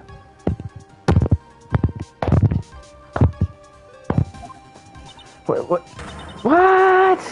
Boom, baby. I've been standing there for like 2 minutes, y'all. I'm walking out of my room going crazy. But how could that be? Remember when Dahlia Hawthorne said about her goal? She said that her goal was to kill Maya Fey. Yes, that's right. But if Maya channeled the spirit of someone who was trying to kill her... Well, Gramps, what would happen? Could it be? It looks like you finally understand, Your Honor. Well, I don't. What are you going on about? What I'm going on about is the reason why Maya challenged you. And there's only one reason. To protect herself from you. That makes perfect sense. To protect herself from me? Yes, on the night of the crime, you were only interested in one thing. Killing Maya Fey. The path back to Hazakura Temple was closed off and there was nowhere for her to run. So then the problem became, where would be the safe place to hide? You mean, that's when she channeled me? All this time, you thought you'd been channeled by Pearls. That's why it never occurred to you that Maya's hiding place was you! Let's go. Let's go. No, don't say that! Boom! You're saying that Dahlia Hawthorne was played for a fool by the little whelp? Maya Fey killed herself. Isn't it obvious? Objection! No. Sorry, but no. It would have been impossible for her to jump into the Eagle River. This was the only avenue of escape open to Maya. The only way that Maya could disappear from the temple... I don't believe you. A stupid little girl like that who's never been out in the real world. She could never have come up with a plan like that. Who could have ever given her such a brilliant idea? Well, me, of course. Mia Fey! Mia, how are you here? Mia Fey? It's been a long time, Dahlia Hawthorne. How is Mia here right now? How is Mia here right now? She just literally appeared out of nowhere. You know, so it's true. It was you. Yes. Ha. You're something else. And again, this is like, again, Mia Godot banter, baby. But what? What are you doing here? That hair. It's Pearl's, right? Tell me something, Dahlia. I want you to think back to that night one more time.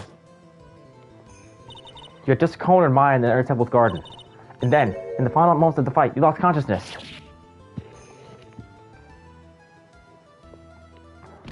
I was stabbed by my Fae. Actually, Maya lost consciousness at the same time as you. She did. Not terribly surprising since she was about to be killed. When she woke up, she was in the training hall. That's when Maya decided she needed help, so she channeled me. She explained in a memo the situation she was in. She asked me what I thought she should do. She did that. I can't believe it. Of course, I didn't have all the details, but one thing was perfectly clear, and that was, I knew that you couldn't be allowed to wander free. Free? What do you mean? It was a race against time, so I wrote down 2 things that Maya had to do. Channel Dahlia Hawthorne as soon as possible, and lock herself in the sacred cabin until help arrived. So it was Maya who put the lock on there. Yes. But why did you order her to do those 2 things? If she hadn't done it, Dahlia Hawthorne would have been channeled by someone else. By one Pro-Fae. This all makes so much sense, and this is incredible. Oh, hi, little britches. My cat is so cute right now. Hello. Pearls? Yes, Pearl didn't properly understand the plan. So all she was trying to do was follow her mother, Morgan Faye's instructions. If she had succeeded in channeling Dahlia Hawthorne's spirit, things would have turned out very badly, to put it mildly. So that's how it was. Dahlia Hawthorne would have used the body of Pro-Fae to kill Maya at all costs. Yes, it certainly sounded like that was the intent all along.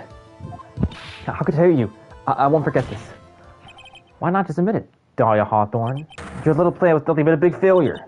Yes, another failure to add to the pile of shame, wouldn't you say? What do you mean by another? Think about it, Dahlia. Remember all your past crimes? Not a single one of them was a success. They all ended in failure. What? How dare you? 11 years ago. I'm gonna sit back down on my chair. The fake kidnapping, your very first crime.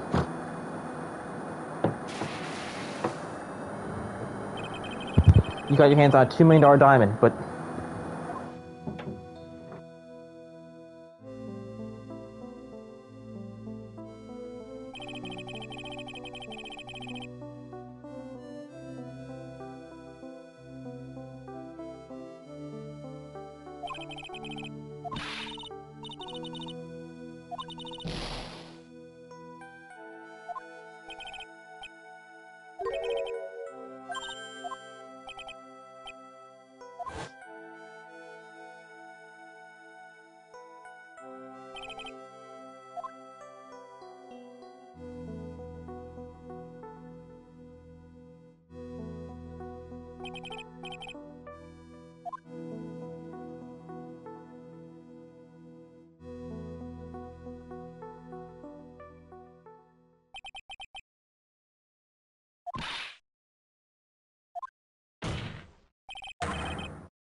Boom.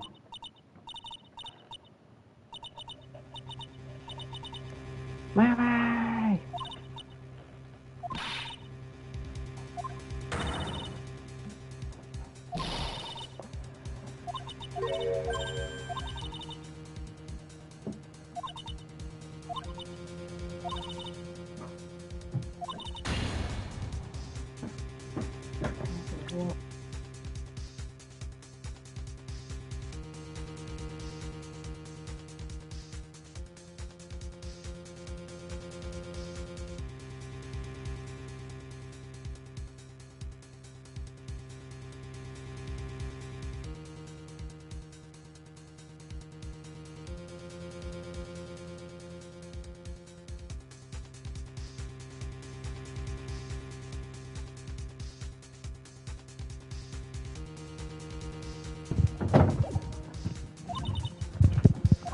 I remember what we said earlier in the trial. You said there was no way we could punish you, because you're already dead. What about it? Then you said, even when the body dies, the spirit, the ego, lives on forever. Indeed.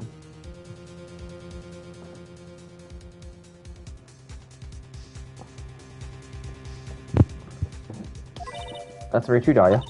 Exactly a punishment you never be able to escape from. For all eternity, you'll have to remain as Dahlia Hawthorne. A miserable, pathetic, weak creature who can never win anything. And for you, there's no escape from that. No hope of freedom. Since the day you were executed, the narrow bridge that once stretched out in front of you was a bitter crisp. You, oh! You're wrong! It can't be! How could I lose to the likes of you? It no longer matters. I don't care whether you want to lose anymore. The only thing I want is for you to come out of my body right now.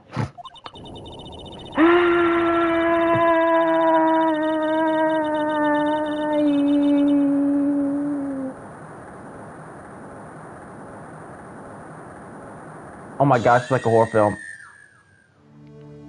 Oh my gosh, she's a demon. I'm not ready. Not ready to go. What is happening? This is like some Persona nonsense. Magatama. Call up women priest right now. Get some holy water. It's all its curse.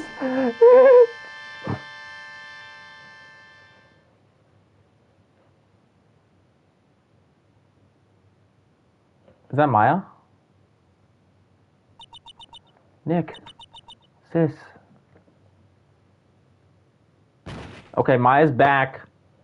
But she's on the floor. Oh my gosh, they're showing it too. Oh my gosh. This is crazy.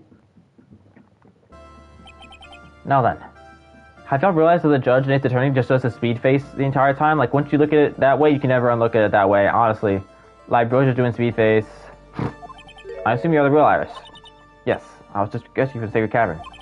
I must say you and your twin sister are indeed identical from what I can see. In any case, it appears that everything has finally been cleared up. Mr. Godot, what happened to Dahlia Hawthorne? If you ask me, Your Honor, it looks like she went back to the hell she came from. Seems that Missy Faye wasn't the only victim of this crime. My Faye, as well as the young Pro Faye, were also victims of this wicked and selfish plan. Yes, Your Honor, the tragedy of Medium Valley has finally come to an end, it seems. It will be best everyone if no further attempt is made to channel that spirit again. Your Honor? Yes, what is it? About this whole spirit medium thing. It's almost weird how comfortable it seems to be with the concept now. Well, to be frank, my younger brother is quite judgmental. He often criticizes me for not studying hard enough. That's why I made up a concerted effort to study up on the Korean channeling technique. Hey, isn't that the new used issue of Occult? I've seen quite a few things like my videos on the bench, and all the time I finally learned this one thing. Each case is different, and takes place in its own world, if you will. In order to finally fully understand that world, first you have to immerse yourself in it completely. And that's where my brother and I used to differ. I thought of it like that way. At any rate, it's time to pass judgment in the case of the Iris of Hatsuko Temple.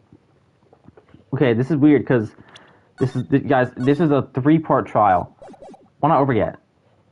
Objection. Yeah, Godot, what is it now? Cup 16. You're a little too fast like Gal, Your Honor. What do you mean by that, Mr. Godot? This trial, it isn't over yet, that's what he means. What? Trite. Remember what Miss Evil Spirit said in testimony? Huh? Dahlia's testimony. I caught it in front of the stone lantern. Then I took out the dagger I got from the storeroom and... It's strange, but I don't have a clear memory of what happened after that. I think I was stabbed. I just said Dahlia Hawthorne was about to attack Maya. She was stabbed and killed by someone. Yes, that's right. The person that was ultimately killed was the spirit medium that channeled Dahlia. At least asked him. No, Misty Faye. But we killed her. We still don't know who did it. That this isn't over?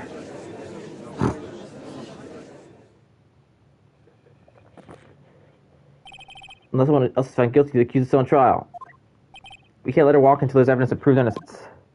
No way! But this court isn't prepared for any further testimony. The prosecution is ready to call a final witness. Final witness? This one will clear up the whole mystery. The mystery of who killed Misty Faye. Indeed. Is it really a right, Mr. Prosecutor? Of course it's right, Madam Attorney. Very well then. Here's the final witness. Isn't it obvious? There's one person who saw the whole event and will put the final dagger in this case. Someone who saw the murder take place. The very person who saw her mother killed in front of her own eyes. You mean Maya? You can't testify after what she's been through. We need to find the truth. The prosecution calls Maya Faye the witness stand. Very well. But first we'll take a brief recess. We'll have to wait for Miss Faye to recover before summoning her. Once you receive the doctor's permission, we will proceed with the trial. Hey, Trite. I got something to say to you, so listen up. What is it? I don't think much of you as a lawyer. It's always the same with you. You somehow manage to just squeak by about even a faint understanding of the case. Some beautiful woman always seems to come dashing in at the last minute to save you. You've got some nerve. Well, that's not gonna happen this time. This time, you're gonna have to do this by yourself. That's enough. The score is now on recess.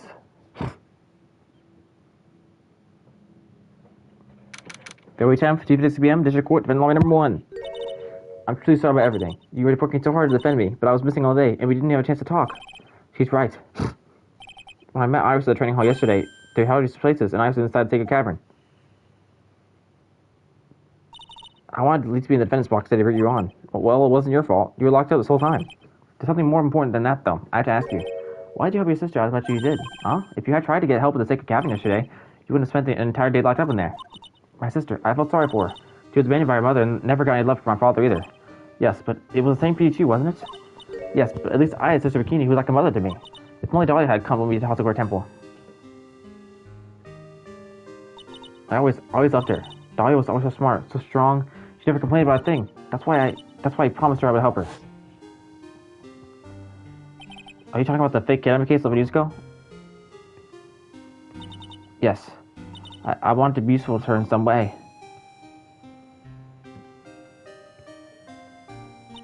But as usual, I was too cowardly. At the last minute, I ran away. Because of that,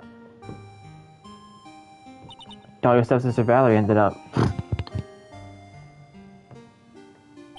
That was the case that wounded me so badly. But things didn't end there, of course. Some people suspected that my sister was involved in the murder. Some people, you must mean, yes, 2 defense attorneys. Mife and Diego Armando. Diego Armando. Funny seeing that name. After poisoning Mr. Armando, who's getting too close to knowing the truth. Poisoned Mr. Armando. Thought you even tried to kill the person not only hid the poison for. You. That's right. That's why Goodell's a grudge against me, because I almost got him killed. Iris, there's one more thing I have to ask you. Yes, what is it? I'll deny the murder. The person that cleaned up the victim, the corpse of the victim, at least doused him. Was it really you? Yes, it was me. That night, after I rang the lights up bell, I went back to my room. At around 10:30, I received a call on my cell phone. Beep, there's a problem. Come to the temple right away. I got on the snowmobile headed to the temple, but the path to the temple is cut off, right? Exactly. Beep, we can't just leave the body here, so you gotta do exactly as I say. Got it?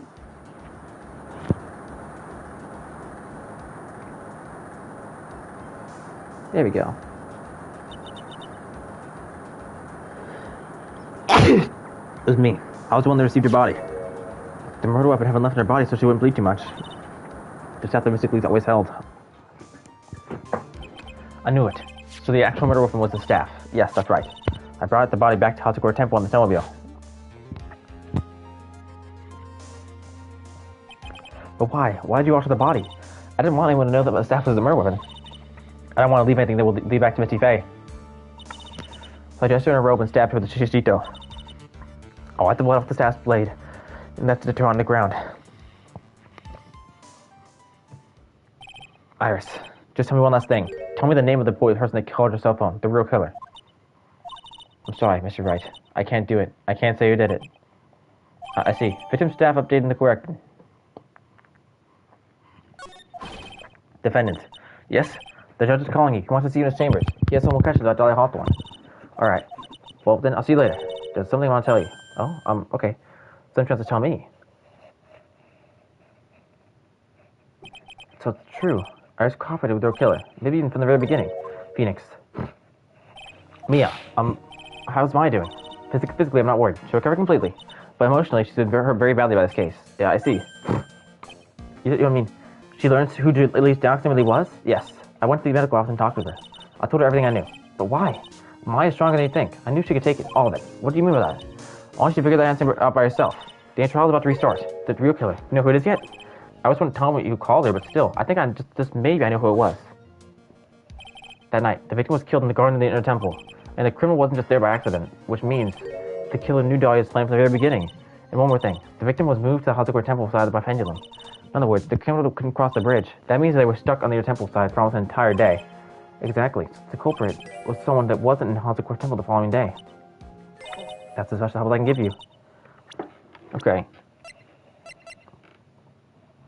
My thing, though, y'all, Godot wasn't available for the first day of the trial, which I find very interesting, y'all. Godot was like, because obviously Von Karma was there on the first day. Why wasn't Godot there? The reason he said was because Phoenix Wright wasn't there. I lost interest. I don't know about that. But then again, though, y'all, Godot wasn't there at the time, right? I don't think so. But he did just randomly pull up shortly after. I don't know. It's weird. It's weird. Because Godot just pulled up at the training hall. You know what? Y'all know what I'm saying? Like, in the way that they just for now revealing Diego Armando, who obviously is Godot. Interesting. Okay, I've got it. Thank you, Mia. Finally, it's almost time to bring this case to an end. What exactly did Maya see anyway? And who was it that actually killed Misty Faye? Whoever it was, I have to prove it. Me, all by myself. Let's do this, baby. Let's slip and do this. Y'all, I'm getting through this case faster than anticipated. It's been about 40 minutes since this is. Let's go. Final bit of the trial. It's only been 2 hours. Good. Let's slip and do this. Let's go. This is my flipping time. Period. Part 4-3 trial.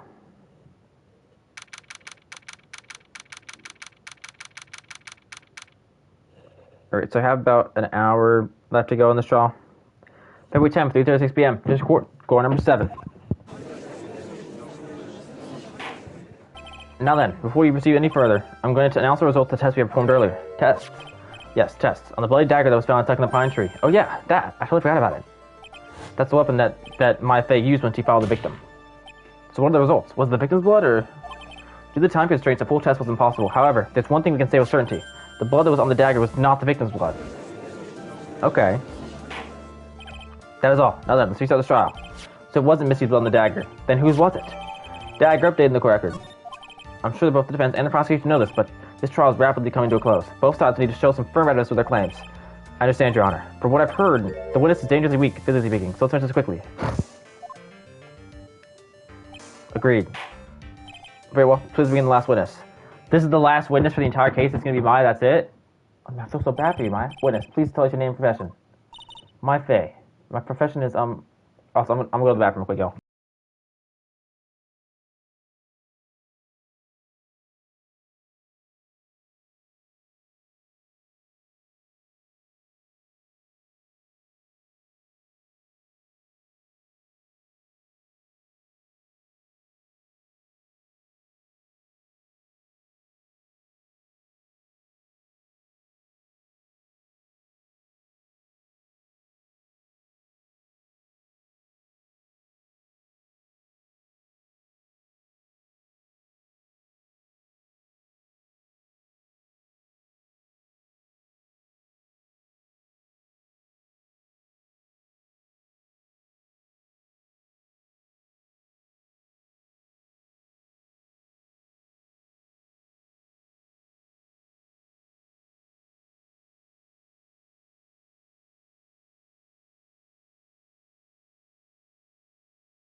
I apologize, I was AFK, but I'm back and let's do this.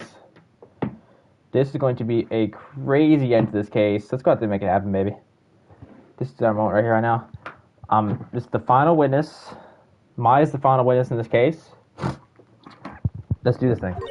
I'm the assistant manager at Writing Call Offices. Maya, according to the magazine I have here, you're a spirit medium with the crane channeling technique. I'm frightened. The Fate Clan, I don't want any more to do with it. Oh, Maya. The pain the Fate bloodline causes must be unbearable. Very well. Now then, Miss Faye, when the event occurred, you were in the garden of the inner temple, and you witnessed the moment of Miss Lee Dawson's murder. Is this correct? I didn't see anything. Straighten up this young lady. Huh? Pick your head up and speak clearly. There's always time for crying later. But your mother was killed right in front of your eyes. There's nothing you can do to change that fact. There's something you can do. You can finish this. You've been watching the whole thing, right? You've seen the witnesses come out, and you've seen us squeeze the truth out of them. Now it's your turn. Let's hear your testimony. On the night of the crime, what exactly see happen? Witness, if you please. Yes, Your Honor. Witness testimony at the inner temple. I was passing through the garden on the way to a spare prep when it happened. Suddenly, someone struck me over the head. I stumbled and ended up against the stone lantern. I think I screamed, "Help me!" Then something warm slashed over me. That's when I lost consciousness. Here's the thing about Maya, y'all. I legitimately trust her fully at this point, so I don't think she's lying, but I have to call something out. So you were struck in the head. I suppose it must have been the staff. Maya, the person who hit you was Dahlia Hawthorne, wasn't it? I'm sorry, Nick. I couldn't see. I don't know who it was. Maya, think hard. Sorry, Nick, but I really couldn't. Can't say it was especially good night for young ladies to be walking around alone.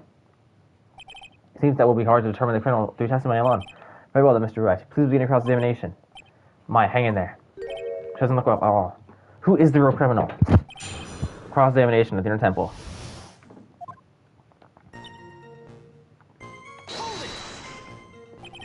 Who else was on the inner temple side that night? Well, Sister Bikini, of course, but I remember her saying that I was to be coming later as well. On the day after the incident, Edgeworth met Bikini at Hazakura Temple. That means she couldn't be the criminal. So then, did Iris actually come later like she said? Well, let me think. She seems confused. It's probably because she's so tired. No, I'm sure I didn't see her. She must have come while I was preparing for the training.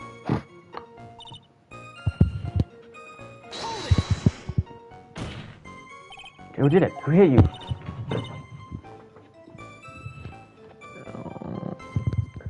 Oh, well.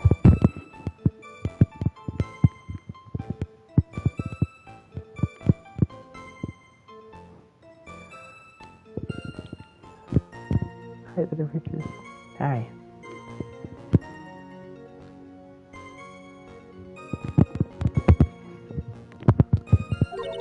I didn't see who it was. I was hit from behind. You didn't see the person. After that, your attacker was in front of you. How could you not see who it was? Oh, let me think for a sec. I'm sorry, I just can't remember. Why is Finley having a really hard time? What did I do? Press. Come on, Maya, this isn't making sense. Why didn't you see this person?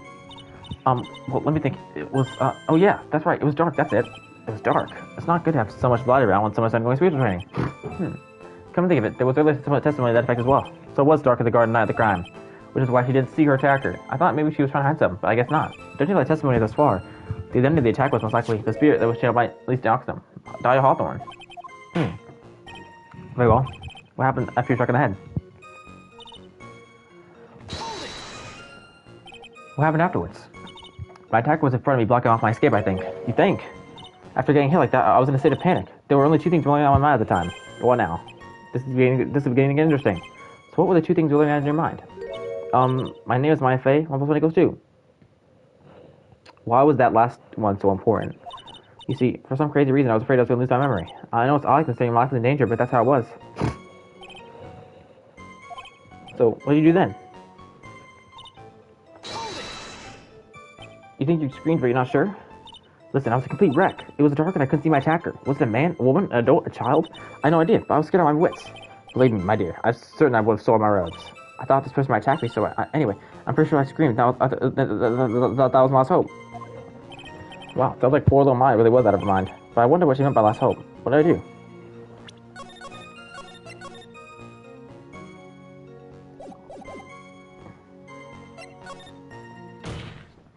Wait a minute, Maya. What's this my last hope stuff? What?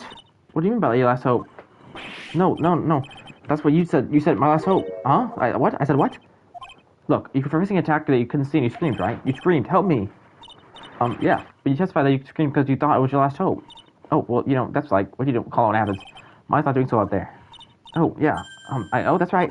I remember now. I was chasing my attacker. But that's not who I was screaming at. What did you say? Yeah, that's right. It was the person behind my attacker that I was yelling at. That's why I was screaming to you for help. Ah. What is it now? I messed up. I didn't mean to let this stuff out. Huh? What in this? Are you absolutely sure of what you're saying? Find the attacker. There was another person? Well, I meant to keep that part a secret. And why was that, Maya? Who was behind you? What have I done? It takes a ton of pressure to make a diamond. That's what I always say. A ton of pressure. You're gonna quote a law here. You can't make things up or try hiding in this chamber. Witness, the information you just presented is vital to the case. I want you to add it to your testimony. A man behind my attacker. Okay. A man? Who is this man? Well, you see, I can see. You can see. She's used this excuse twice now. Well, you know, lantern light isn't very bright. Lantern light, did you say? There's a great big stone lantern in the garden. They always light it when the acolyte is there for training. Hey, you know what they say? Under the lantern, the darkness reigns. So I could see the person that was further away, but not my attacker who was closer. Plus, there weren't any other light sources in the garden at the time. You don't mean, what was it?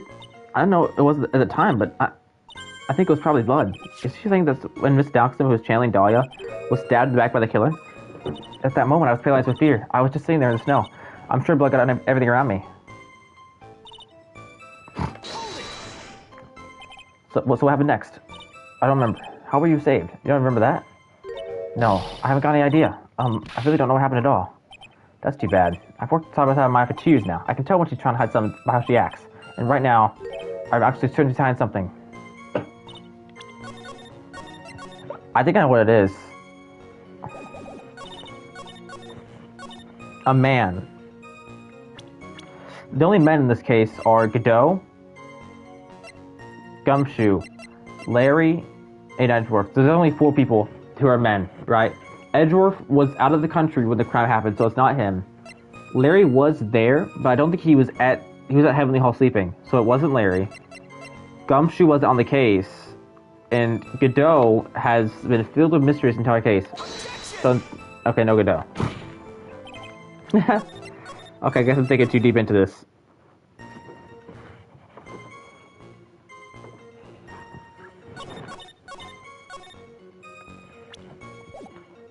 What's good, Nagito? How are you? Hello. Doing great. How are you? Okay. Stumble and up against the stone lantern.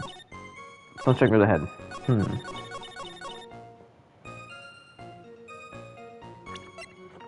There's a lot of evidence here. That's good.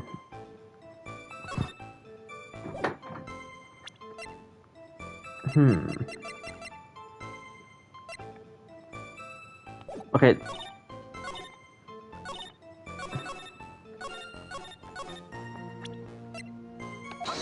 Nope, that's not it. Alright, I'm gonna look this up online. The answer to this one, because I can't figure it out. So I'm just gonna do that real quick.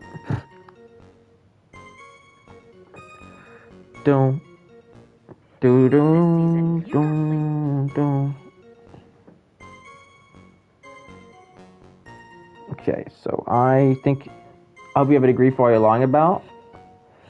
I don't, but the character I'm playing as does, so I think I'm in a decent position.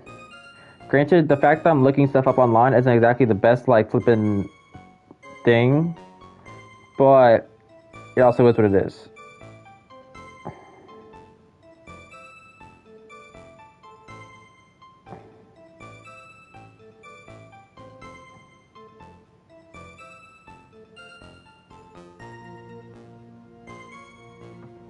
Alright. Beef Billy passed the bar exam? Oh, really? Alright, I looked it up here. And then, that's it. I didn't know that, Nagito. So there was a man standing behind your attacker? Yeah. That man, he's the killer. He stabbed her from behind. He's the one who killed Miss Dawson, otherwise known as Misty Faye, your mother. The killer. Maya, you know who killed your mother, don't you? what does this mean, this, Mr. Wright? To be frank, Your Honor, I think she's in shock and quite confused. That's why she hasn't noticed a huge problem with her testimony. Huh? What do you mean? What problem? Maya, on the night of the crime, that stone lantern was out of commission. Huh? What? Boom. It's true. There was no light anywhere in the garden that night. There we go. Okay, I didn't think of that. Go into options, choose text box, and select high.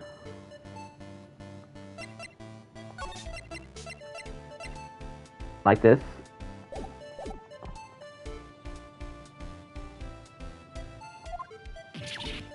Alright, sure. Order the court. Mr. Godot, please explain this.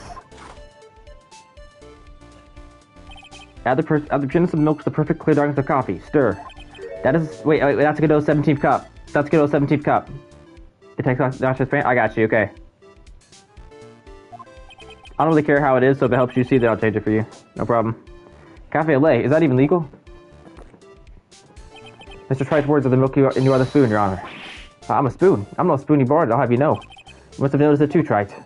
This witness's mental state is highly unstable right now. Well, you were the one who wanted her to do it, Godot, so that's your fault. No longer scaring me as Bazingas. What do you mean by that? It's so hard to understand what she... Oh, oh my goodness, no. It's so hard to understand why she'd make a mistake like that. Sorry, but that's not gonna cut it. What did you say? If there truly wasn't light in the garden, then there's a fatal contradiction in the witness' last bit of testimony. Nick, may I? Recall the witness's statement about her attacker. She said that she didn't know if it was a man or a woman, an adult or a child. And yet, the witness could describe a person that was standing behind her attacker. She quite clearly described it as a man. Ah, in other words, that would, I mean, Maya actually saw a mystery person, despite being so dark that she couldn't see the face of her own attacker. But, no! Why are you yelling no? This is crazy. Order! What in the world does all this mean, Mr. Wright? Are you saying Miss Face saw the real killer under pitch black conditions? Trite, do you have any idea what we're proposing? How could she have seen in the dark? There was no other light source of the scene. There are some things that you can only see in the dark, Mr. Godot. Maya, you did see who the killer was in the dark, and now you're trying to cover for him. Oh, that's crazy. Cover for the man that killed her mother? There's only one conclusion I can draw from this. You know who this man is. Please, Nick. I don't know anything. Please, I'm begging you. Ha! You talk a good name, Trite. Let's see if you can walk the walk. It was pitch black, so what could the witness see? I'm calling your bluff. No, Nick, don't. Please stop. Maya's dead, so I'm attacking this guy. The man who murdered Maya's long-lost mother, but I can't let him get away with it. I'm a lawyer, an officer of the court. I'm here to find the truth. Alright, Mr. Wright, time to show what you got. Who was this person that you say Misty Face on? Again, there's only 4 men that are in this entire file. Either Edgeworth, who was out the country, Larry, who was at Heavenly Hall, Gumshoe, who probably wasn't even there at the time, and then Godot. Boom. Because it was pitch black, Miss Faye was able to recognize the killer easily. I'm sure the court would like to see it for itself as this is possible, yes? What? But how do you propose to show something like that? It's easy. We just need to recreate the conditions of that night. The conditions? Your Honor, the defense officially requests that all the lights in this court be turned off. Did I not say I was suspicious of Godot? Boom. What? This is... But it can't be. Ha.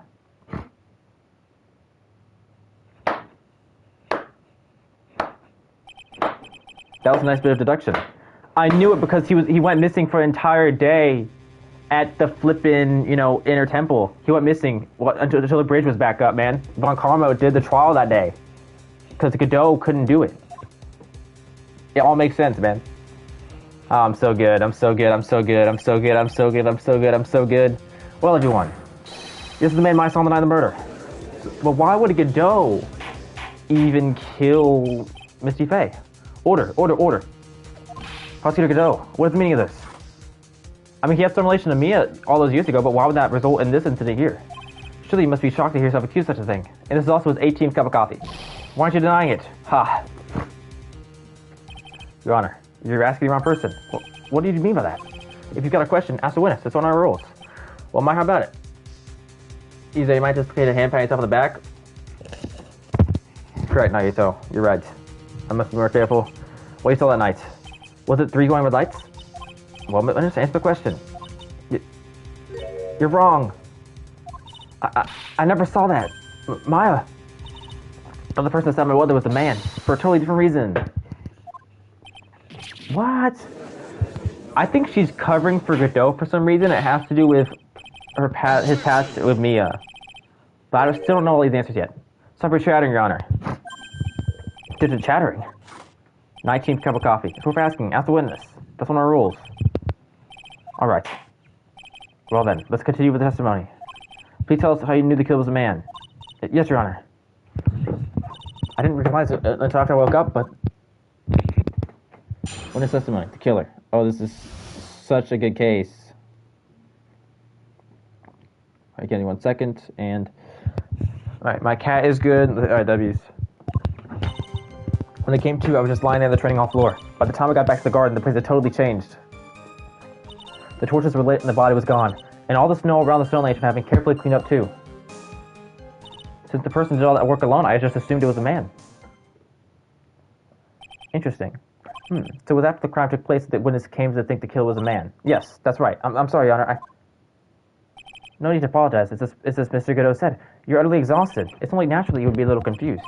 Also, if you consider the situation described, it doesn't seem too much of a stretch to assume the culprit was a man. Mr. Wright, proceed with cross-examination. Alright, let's do this.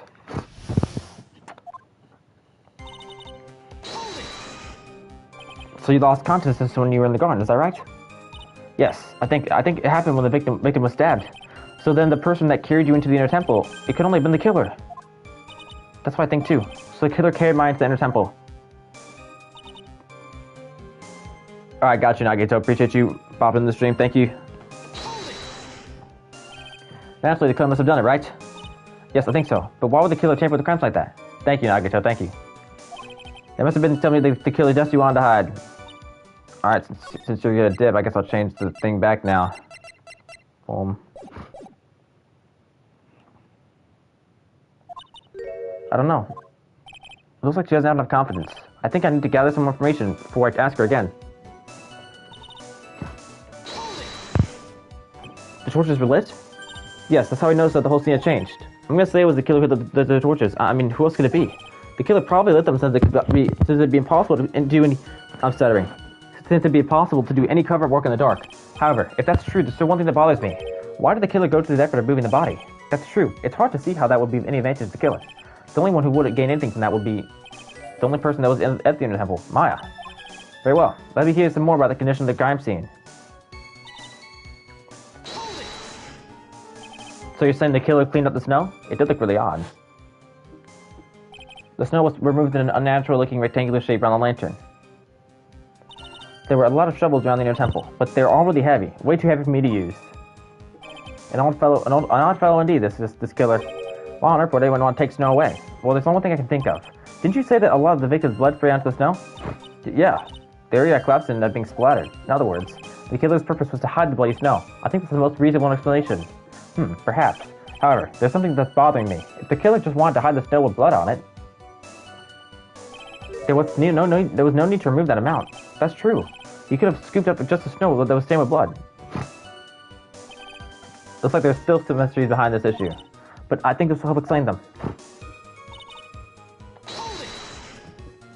So you're saying that you never saw the killer, right? Yes, but earlier you very clearly stated that you saw a man behind your attacker. Nick, I'm sorry. The killer certainly went through a lot of trouble. Moving the body by pendulum. Manipulating the crime scene. But for what purpose? Why do all that? My computer's at low battery percentage. Maybe mine knows one that she's letting on. When I came to, I just... Okay.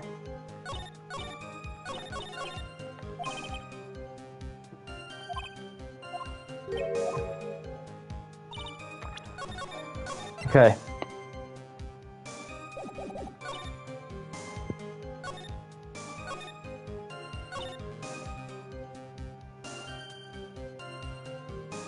Alone. Did all that work alone? That's not it?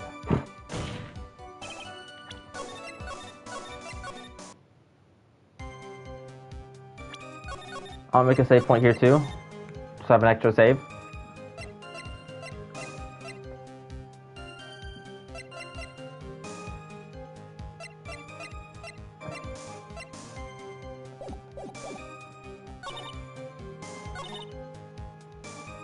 Torches were lit.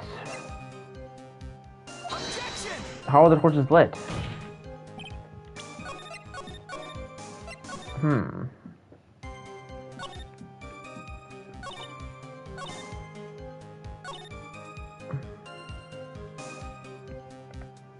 I don't know about that.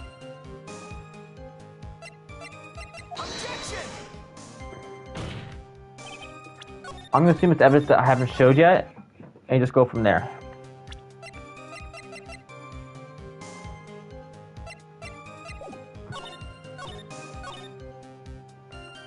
I think I got it. No way.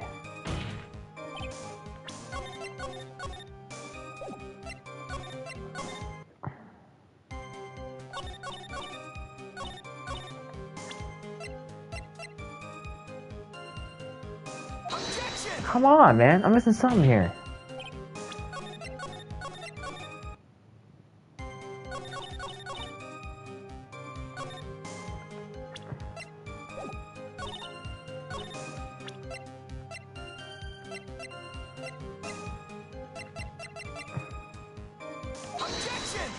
I'm gonna look this up online. I can't figure it out.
Alright, there we go. Kid was hiding the evidence from me for my sake.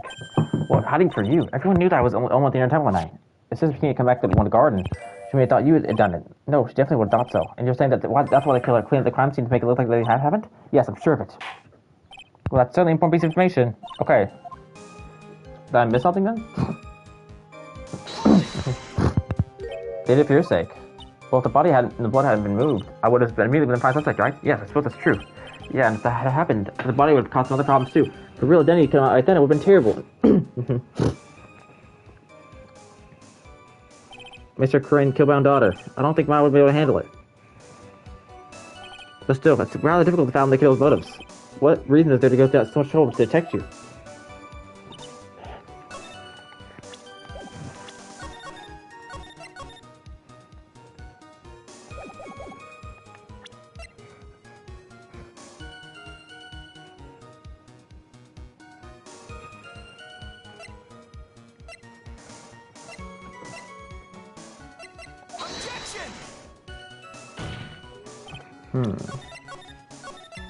One second.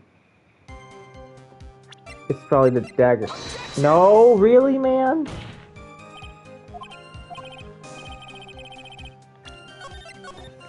Y'all give me one quick second. I gotta look up again. Oh, my cat. So cute. Aww.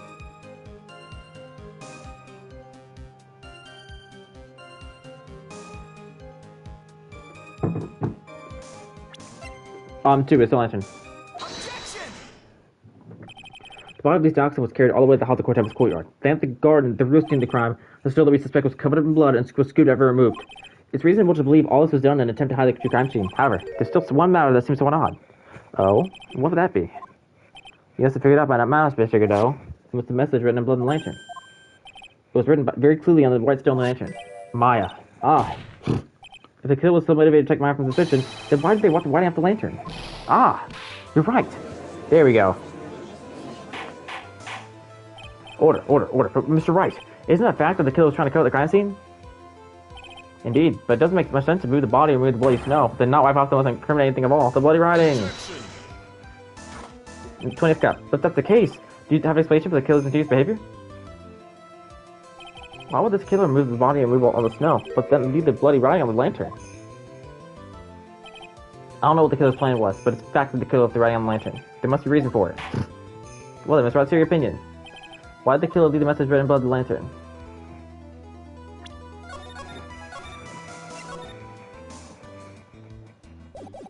I think it was upside down, so the killer didn't notice it.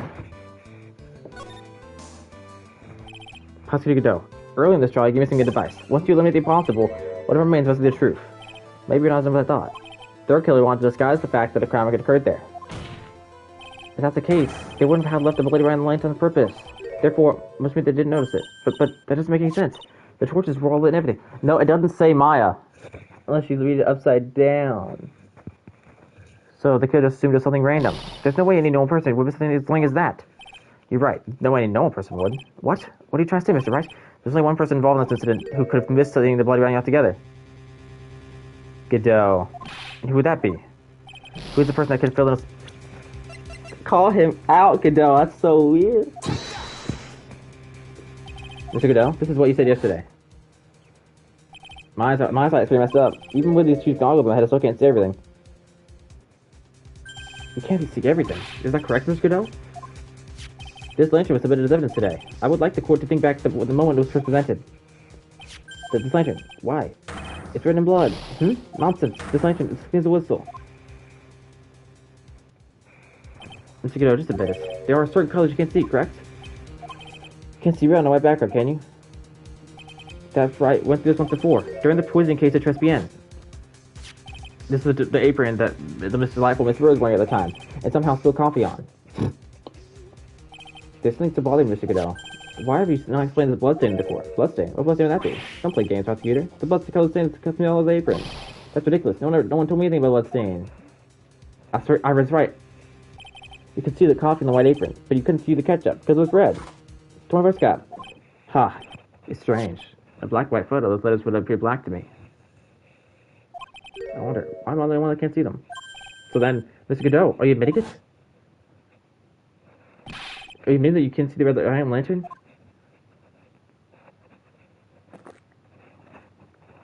Hey, Gramps, didn't you know? That's the reason why I don't drink red tea. Wow. Okay.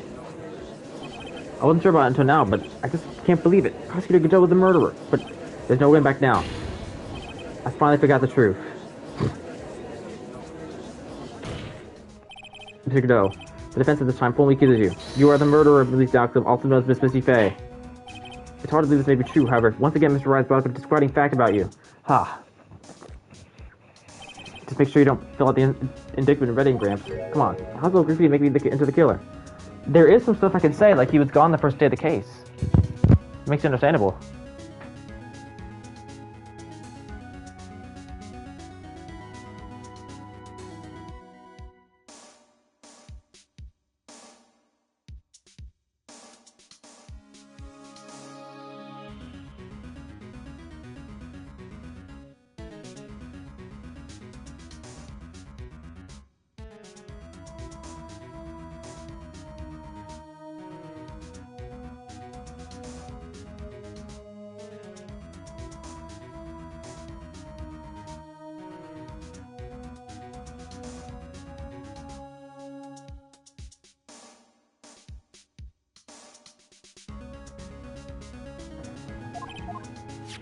Besides, it's not like it's written mines in there. I'm certain that the killer wasn't able to see the color red. This is rich. Go on, go on, Shrike. The answer is right there at the crime scene. In the snow. The snow? How so? Well, for example, why did the killer move all that snow? Your Honor, you said it yourself. If you wanted to hide that bloody snow, why don't you take out that area? Yes, why didn't you take a... Could it be? Yes, the killer couldn't see the red blood that was sticking to the snow, and so he had to remove all the snow. He couldn't be sure where the blood landed, so he removed the whole area. Yes? Isn't it more likely that the killer couldn't see the blood because it was dark? Not a chance. The torches were all lit. He would have been able to see just fine. It seems that once again this trial is taking an unexpected turn, to say the least. Can you explain this, Mr. Godot? Who is it now? Who is it now? Maya. Wait, just a minute. Maya, what is it when this Mr. Godot isn't the killer? After all, he didn't even come to the Iron Temple until 2 days after the murder took place. He didn't show up until after the outbreak is all fixed up. Objection. Maya. You can't justify something like that. Why? What do you mean? I might look it, but I'm... Eek. After the murder happened, you didn't exist. She didn't... I'm afraid I don't follow. Are you sent out? Are you seen all, man? We established this a while ago. After the murder, this witness was unconscious for a long time. Because she was channeling Miss Dolly Hawthorne. Oh. That's right. Please, Your Honor, listen to me after my testimony. Nick, please listen to me. Maya, do you plan to cover for Godot about what the cost? If that's the case, I've got no choice.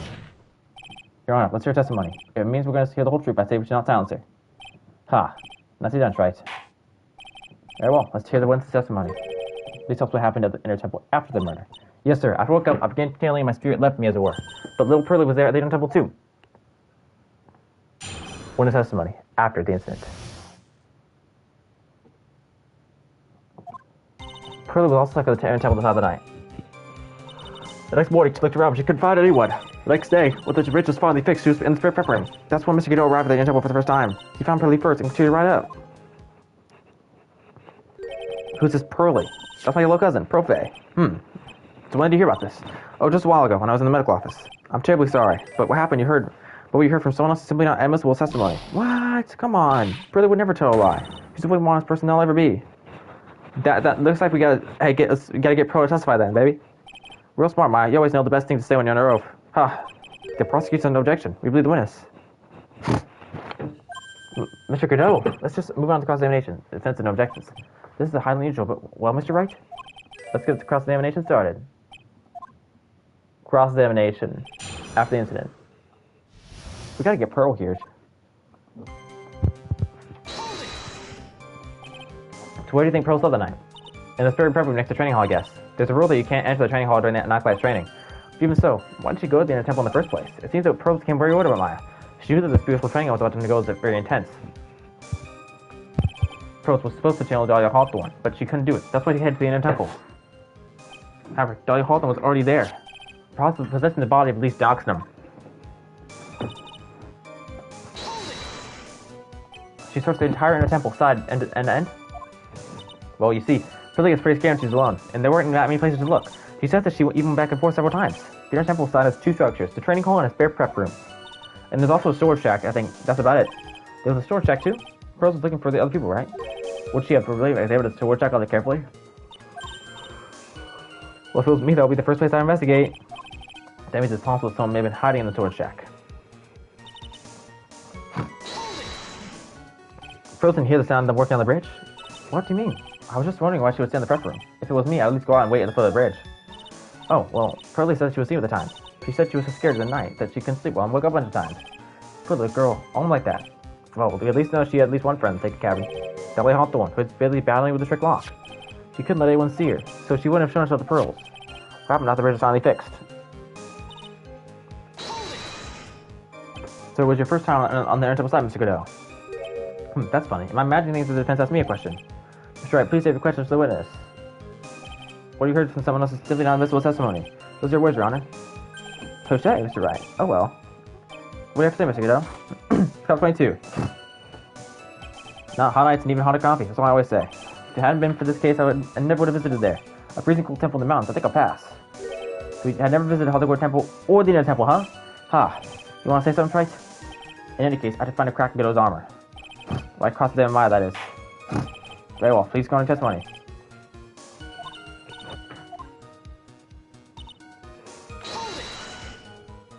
He shoot her up. That's what Floyd said. She said he was a very nice old gentleman. Thank you for looking after my cousin, Mr. Godot. And here I was thinking you were nothing more than a coffee addict. Ah. Cut it out. You're making me blush. This guy's really beginning to get my nerves, in more ways than one. The truth is there aren't that many places to look on the Inner Temple side.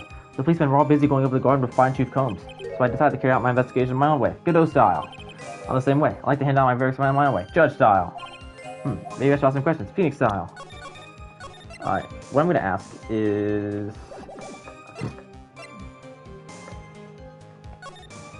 You said that you conducted an investigation to real. You find anything? It looks like my investigation went about as well as yours, right? After all, I did miss the ability on the lantern. Well, I didn't miss it, so speak yourself, Goggles. The only odd thing I discovered was beauty in the training hall. Beauty? Misty Faye, naturally. Clad in her stunning Japanese garb surrounded by the hue and aroma of Western tastes. Godot, you know what you're saying, right? Western tastes? Could you describe a stranger way to describe gravy? So from there, head for the... Oh, I got it. Whatever. Wait a second, go say. I think I just found a really weak spot. There's only one thing of any importance here. Where was Godot when the murder was taking place? He must have already been at the inner temple when it happened. Otherwise, he couldn't have killed if he stalks them.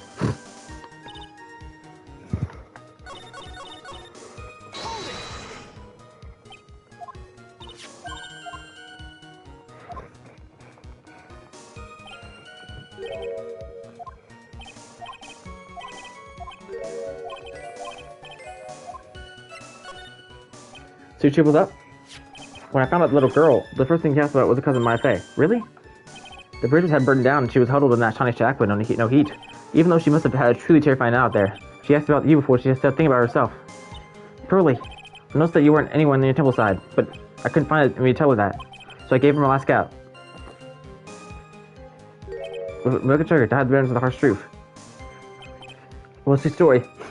He had a thermos of coffee. Why does that surprise me? There's only one thing that's of importance here.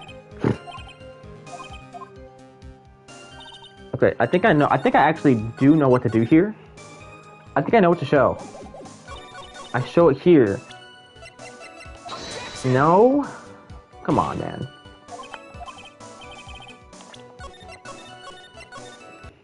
Come on, Godot.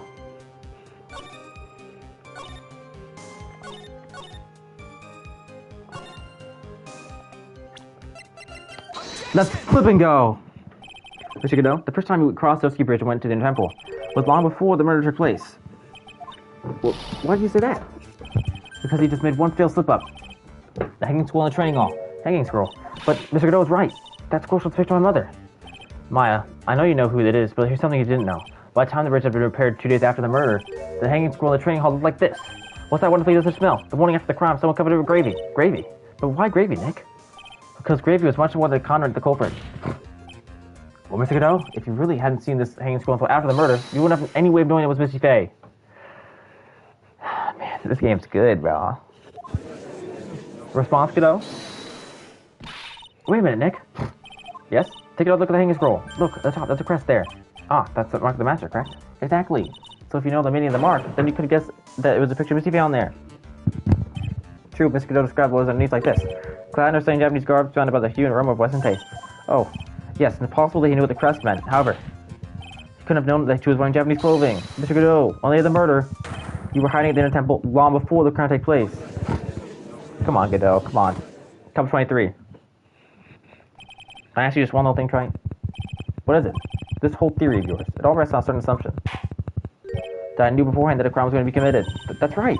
Otherwise, there's no reason for sticking on the crime scene. Of course Mr. Godot knew about the plan. Huh? What did you say? It's really possible that the person is playing.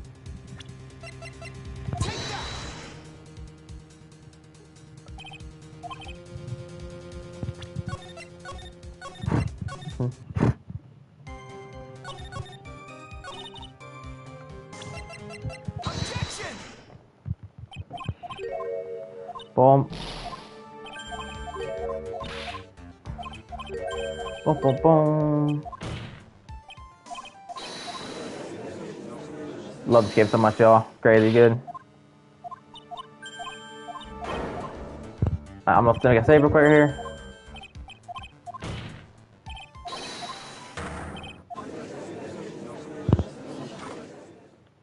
Alright, Godot, you are going to pay.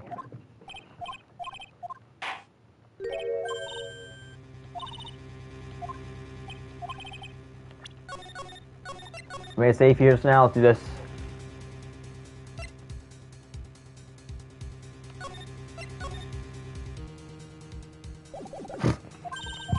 What did you say? It's really possible that another person did this plan.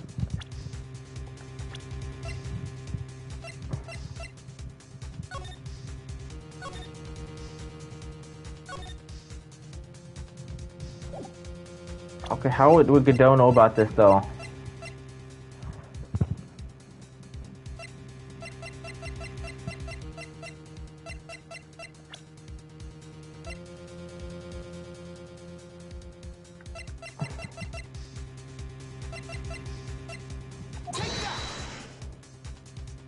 No.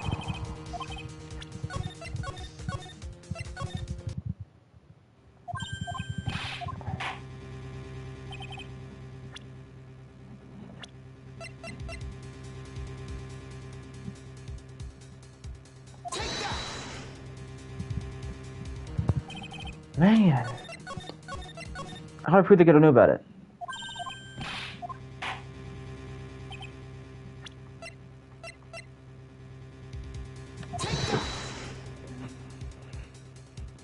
Bruh.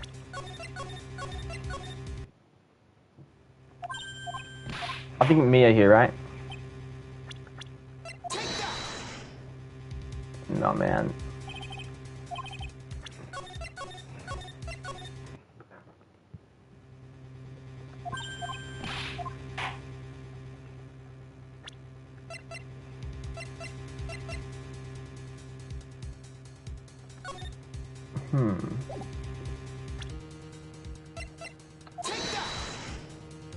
Man, what is this, man? I'm looking up online.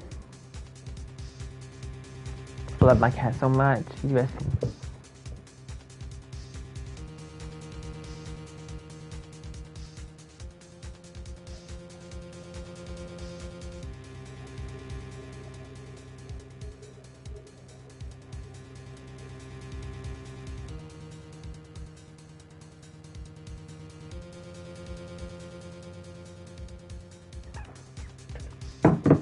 Y'all, I might be a little bit stupid.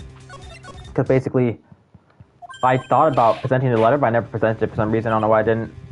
Watch this. This crime was actually planned over a year ago. Morgan Fay authored the plan for her daughter's future, and these instructions were hidden somewhere in Fay Manor for a year. However, by the time the little pros made these instructions, they had already been unsealed. Unsealed. Yes. The killer had these instructions long before Pros ever found them. That's how I knew the crime was to take place in the inner temple. You still insist this crafty killer was me? You bet I do. But you said the instructions were hidden. That's right. Mr. Godot could have known where the instructions were hidden. Why are you vouching for Maya? Does he have something on you? If you really wanted to know, you had one great chance to find out. Yes, and what was that? During a visit. A visit? Morgan Fay told her daughter Pearl about where the instructions were hidden. During one of her visits to the detention center. That would be the only time for someone to have learned where they were hidden. Are you dropping on a visit at the detention center? Yes, it could be arranged if you were still on easy access in and out of there. Like, for example, brought to you by Mr. Godot. There we go, Godot. Order. Mr. Godot, you're under fire again. This murder cannot have been carried out without prior knowledge. And you were the only one that could have acquired this information before the murder. Cop 24. Humans are afraid of the dark, and yet, at the same time, we're fascinated and witched by it. Maybe that's why humans drink the darkness of this coffee. Sorry for always asking, but what does that mean? It means there's a reason for everything. According to your theory, the killer in this case eavesdropped on a conversation during a jail visit where he learned of a hidden plan for a crime. After discovering the plans, we hid in the inner temple and waited for the crime to occur. Then he ultimately took a person's life. And he did all that just to protect this witness? That's right. If you're accusing me of this crime, I would have to ask you, why would I do this? This girl's nothing but a stranger to me. I've got no reason to go to that temple to protect her. Oh, really? Oh, good. I don't think you are a stranger to Maya, really. Honestly, I'm what you see. I'm certainly not the type to rescue damsel in distress. You do know Maya, though, and I'm going to prove it right now. The killer's behavior is certainly extreme, for lack of a better word. Even considering that the killer wanted to protect his witness's life, his behavior is still a little too unnatural. No. However, you had a good reason, didn't you, Mr. Godot? An unshakable reason that forced you to protect this witness at all costs. I knew it. You figured it out, haven't you, Nick? Yes, I have, baby. Yes, I have. You thought you could hide from me, man. Maya. I guess you were doing your best to cover for Godot. For the same reason, huh? Take off your mask, Godot. Do it. Okay, Trite. I'm all ears. Let's hear about it. It's very simple. Maya Fey is a lot more than just a stranger to you. What's this? There's one person who lies at the very center of this whole story. One person that ties you and Maya Fey together. I think we all know what this is about to be, right? None of us are stupid. There's a very good reason why Maya Fey's life is so precious to you. After all, she's Mia Fey's only sister. Mia Fey. You once worked alongside her. That was when you were a defense attorney. But wait a second here. Mr. Godot was a defense attorney? Well, if Your Honor's piecing into like you must have figured it out by now. The real name of this man who calls himself Godot. His real name is Diego Armando. Isn't that right? Isn't that right? No, it isn't. Okay. Interesting, Godot. The last time someone called me by that name was over 6 years ago. Diego Armando. That name rings a bell. It should, Your Honor. All this is related to a single case. A case in which a convict named Terry Falls killed himself. Mia Faye's first time in court, the tragic outcome left a deep wound in her heart. She knew that behind it all was a heartless, scheming demoness in disguise, but in the end, Mia couldn't tear off that disguise. However, there was one man who reached out to help her, Diego Armando, a senior defense attorney at the office where Mia worked. It's my fault. It's all my fault that Mr. Falls killed himself. Mia, you can't cry yet. And then bro literally made himself bleed. The only time a lawyer can cry is when it's all over.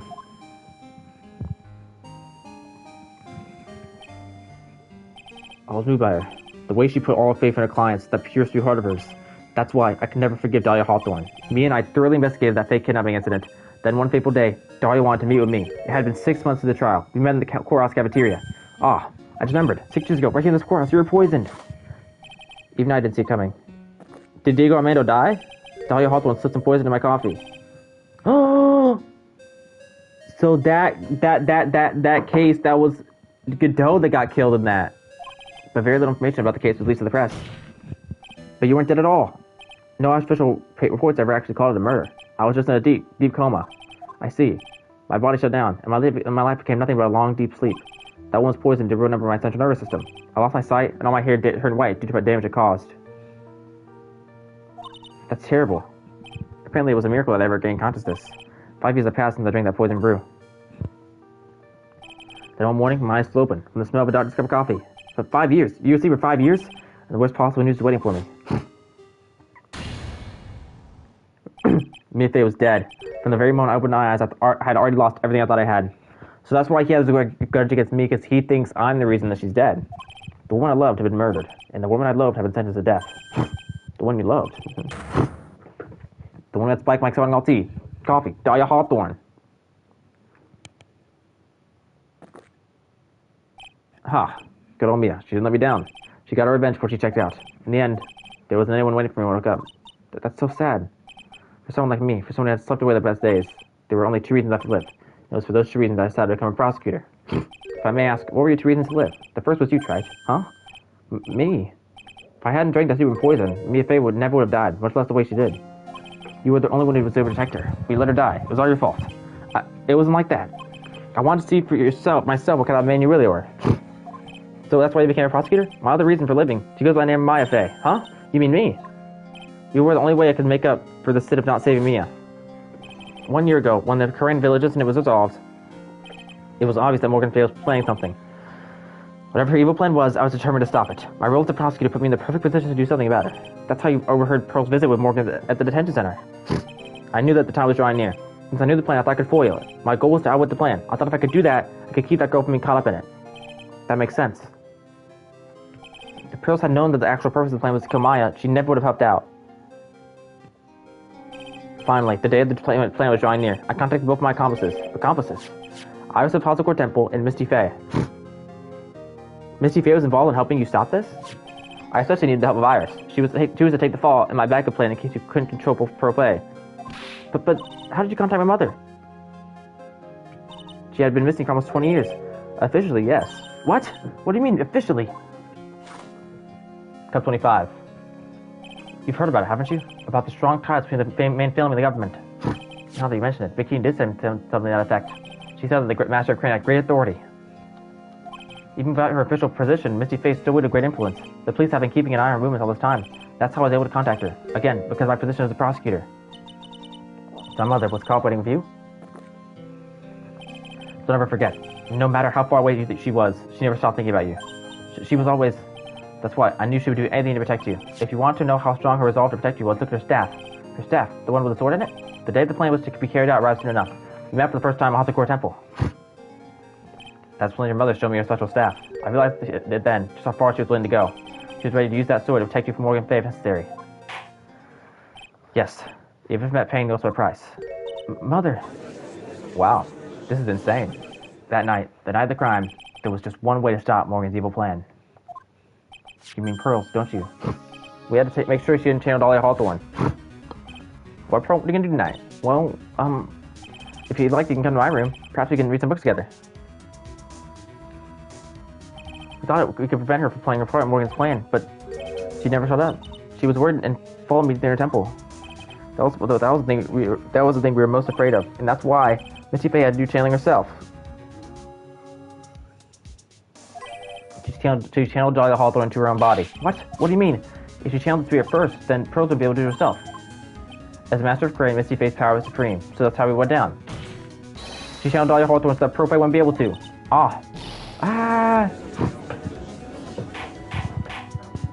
What? Is this true? My role in the plan was to make sure no one's gonna hurt Maya Faye. That's why I hid myself at the inner temple, just in case you need to be safe from Dahlia Hawthorne. Godot. Anyway, that's all I'm going to admit to, Trite. Huh? There's no doubt about it. You're a great defense attorney, but you're gonna have to do the rest yourself. The background leading up to this incident has been laid bare. There's just one question remaining, Mr. Wright. Who killed the victim? There are only two possible suspects right now. Maya Faye, and I'm sad to say, you, Mr. Godot. Cause 26. Well, Trite, if you're the real deal, then finish the thing once and for all. Just shove it out that you can finish this on your own. Sure. No, Nick. But please don't. Maya, I heard the whole thing from my sister in the medical office. That's why I have to protect Mr. Godot. I can't do it. I can't testify against him. After all, he's the man who put his life on the line to protect Mia, and me too. Maya, I know that. Nick. But even so, it doesn't absolve him of his crime. We've been shooting for about 3 hours. This case is almost done. I'm ready to go through this. Please, Maya, testify. Miss Faye, your testimony, please. This is the final testimony. Don't bother trying to hide anything, because I'll know. I want to hear the truth from your own lips. I understand. I'm sure you're right. I'm right now, Nick. Alright, young lady, tell us what that was before you lost consciousness. Y'all, this is the last testimony in the entire Ace Attorney trilogy. Let's go out there and let's do this. What exactly happened at the time of the murder? Witness testimony, the time of the murder. Just before it happened, I think I saw some red lights. 3 of them. I thought I asked for help, but just then I was splattered with blood. She wasn't dead though, and she struck back at the enemy behind her. Suddenly, the red lights went out and the whole area is dark. Just that moment, there was a terrible scream. Right after that, Dahlia collapsed and I lost consciousness. These red lights. I thought you said you don't remember seeing them. I'm sorry. I thought I saw them, but then they disappeared all of a sudden. Things break, Trite. Even the best of theories. Who was it that stabbed Misty Faye? Looks like you still can't prove it. Maya's telling the truth this time. I know it. The rest is up to me. Well then, Mr. Wright, proceed with your final cross-examination of the witness. This is it, baby. Let's do this. Cross-examination at the time of the murder.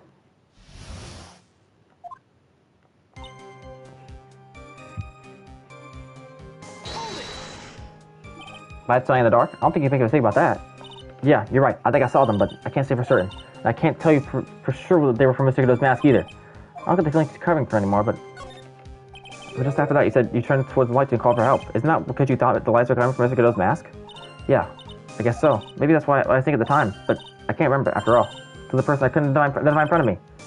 Maya's life was in terrible danger at the time. There's no way she can remember the details of the scene perfectly. Alright then, let's go on to testimony. What did you do when you saw the red lights?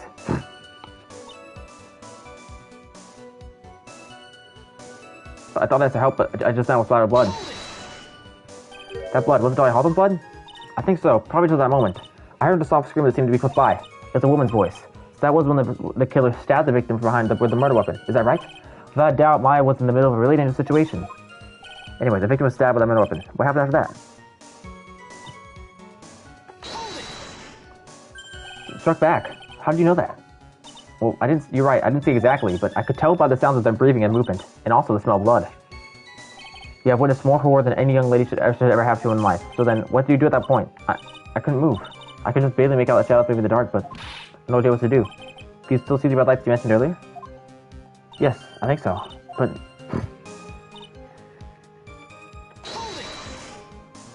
they went out.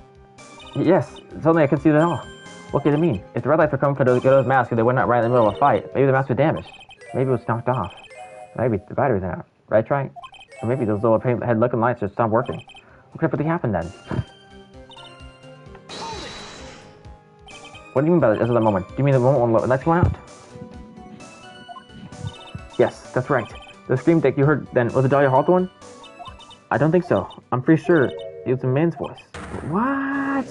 So Godot. So then the scream came from the killer? That's gotta be it. I think Dahlia Hawthorne must have taken the blade and attacked the killer with it. And then the killer let us scream in pain, huh? After that, the killer stole the blade back and delivered the final blow, I guess. Well, Mr. Rice, it seems to make sense to me. It sounds like a reasonable deduction, but I still kind of wonder.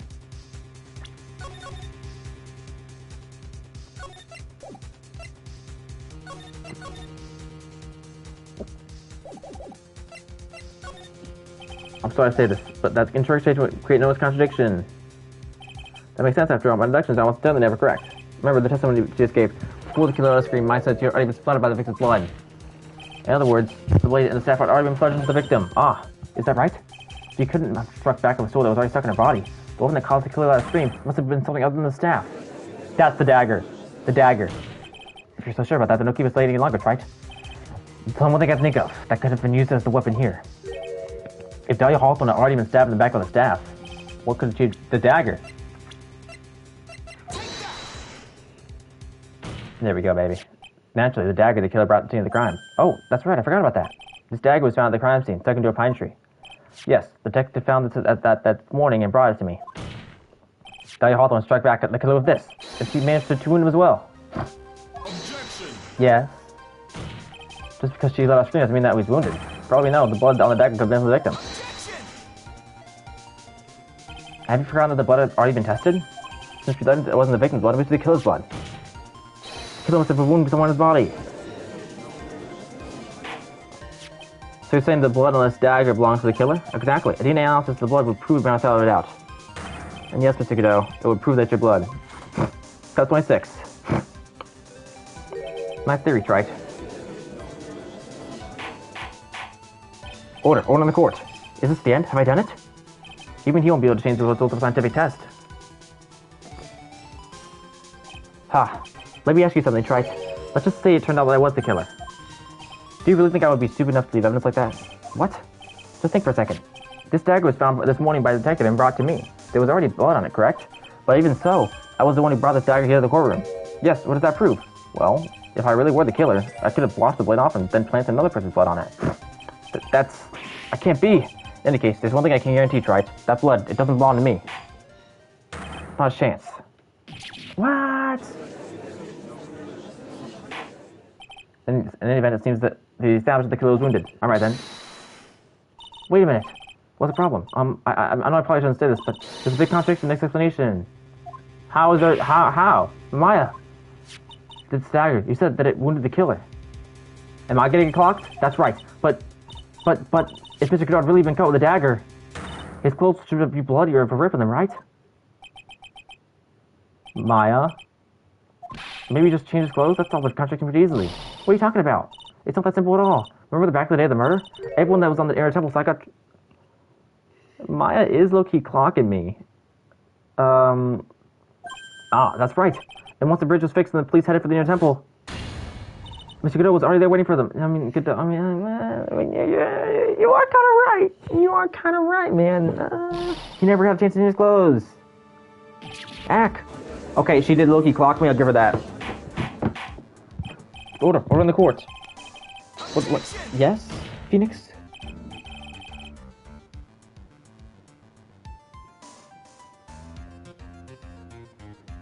Well, maybe he brought a change of clothes with him, but no one could have predicted the lightning strike that shot on the bridge.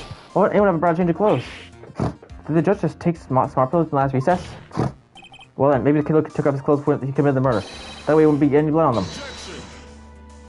That's impossible, right? You know how the court gets up there late at night, eh? After a few minutes with no clothes on, it'd be frozen solid. Ha,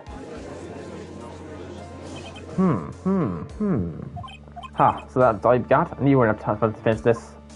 Right now, if me and Faye were here, she would have closed the Wickham's case already. If me and Faye were here. So come on, Trite, can you do it or not? How about it, Mr. Wright? You've accused Mr. Godot of being the killer. Yes, I have.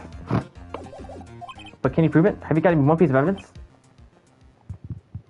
This is it right here. The question is whether I can prove it. Isn't whether I can prove it or not. The fact is, I have to prove it. That's the only choice I have.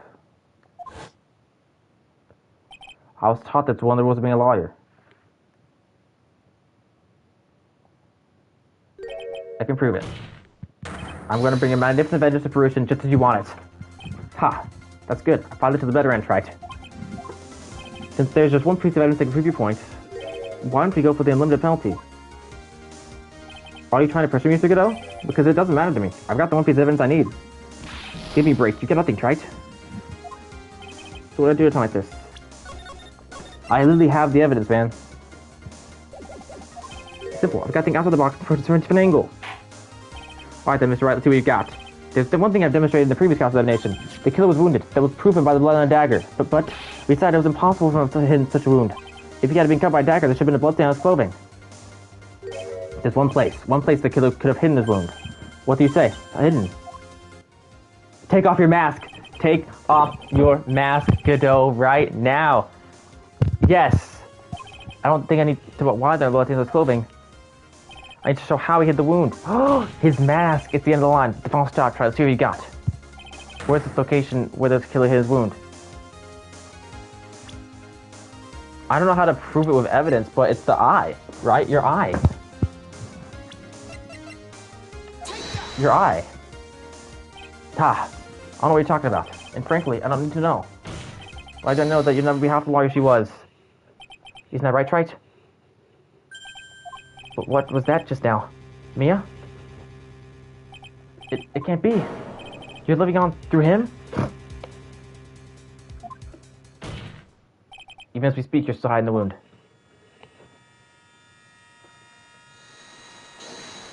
This is Avengers Doomsday. It's Leave Your Mask! What did I just say? That is literally the only thing that could make sense right now. If he somehow, maybe he took off his mask when it turned off. You know what I'm saying? Because that's not like it's impossible for him to do that. He just doesn't. And like, that's the only place. During the fight, the red light's given off by the killer suddenly disappeared. Seconds later, the killer let out a scream. That's right. Your mask went flying off your face. What did I just say 10 seconds ago? Mr. Godot, would you mind bringing your mask? I mean, if you really aren't the killer, you should have no problem doing this, because here's the thing, Godot. It's already been established that if I'm wrong on this point, I lose the case. So, I mean, wouldn't you love to just prove me wrong? Take off your mask right now, prove there's no wound, and boom, you beat me for the first time ever. If you have a dagger wound over there somewhere, then I'd say this whole case is solved.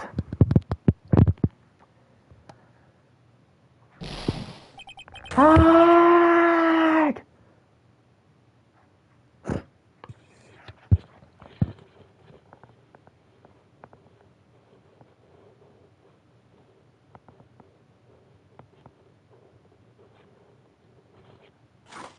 Cup 27. That's his 27th cup of coffee. Just now, I saw a spirit in you. I never liked you. 6 years ago, you helped the woman who put me to sleep by hiding her bottle of poison. And then, while I was sleeping, you let Maya die. Or me, or whatever. But you didn't care. You just kept living your pathetic, happy-go-lucky life. You even had the nerve to follow in her footsteps as a lawyer. I could never forgive you. That's what I thought. Mr. Godot. But I was wrong about you. I knew it from the very beginning.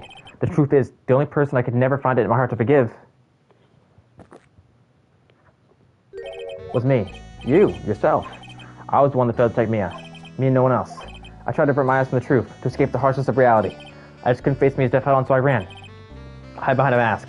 I threw away my true name. I couldn't even deal with being a defensor anymore, so I quit. But you saved Maya.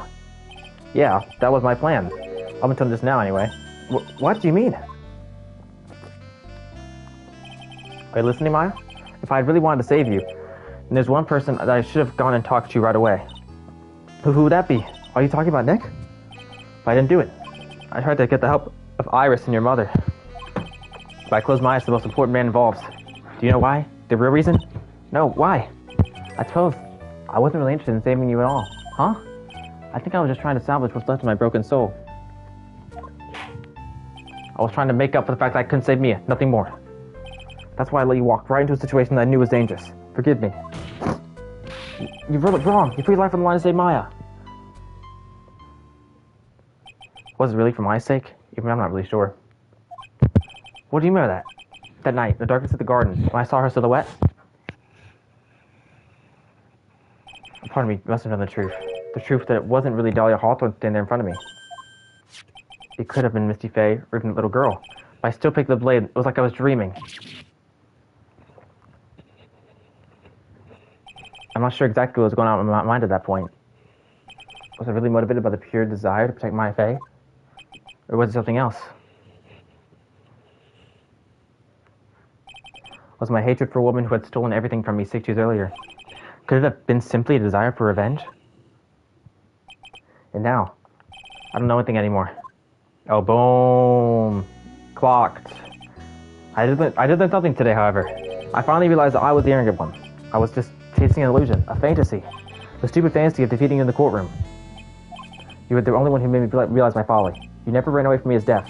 Instead, picked up where you left off, as a true defender of the people.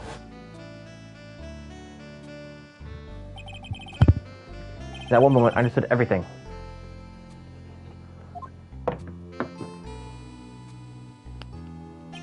Mr. Godot. Y'all, this is what a crazy case is finally coming to an end. It hasn't taken as long as I thought it'd take, which is surprising. 3 hours, 18 minutes. I thought it'd take like an extra hour and a half, but I'm happy. Let's do this. I think you already know this, but if you don't, my name is Diego Armando. Mr. Armando, I believe in you. I know you're trying to save me. How are you bleeding now, Godot? Thanks. Your wound is bleeding. Ha, do you forget already? In my world, the color red doesn't exist. It must just be my tears. Tears? Ever since I woke up from my coma, I think I've been waiting for this very moment. But Mr. Armando, you do well to remember this, Maya. The only time when I can cry is when it's all over. This is an insane case, y'all.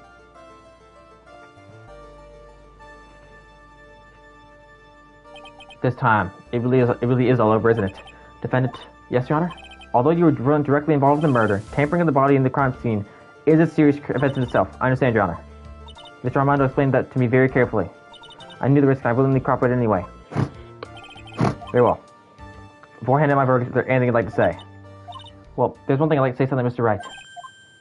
I want to apologize to you. Apologize? To me? For what?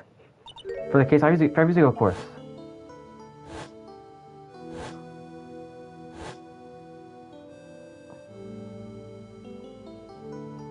I just remembered. Weren't you poisoned by your own lover? Not exactly, but yeah, something like that. Even now, 5 years later, I can hardly believe it. She was gonna do it. She was planning to kill me. It's not that surprising. The two of you, you hardly knew each other. Huh? What do you mean? You and my sister. You only met twice. Huh? We only met twice. The first time we met was on that fateful day. The day you poisoned Mr. Armando in the cafeteria of this very courthouse. The next time you met her was 8 months later. We met her again on the day she stole your cool medicine. And drug swallow was killed. No way! It can't be true. I mean, during our whole relationship, we were... Those 8 months, the one that you thought was Dahlia Hawthorne, wasn't actually my sister. Huh? It wasn't Dahlia. I hope you one day can forgive me, Feeny. No way. No way. No way. You mean... That's right. I lied to you for 8 months.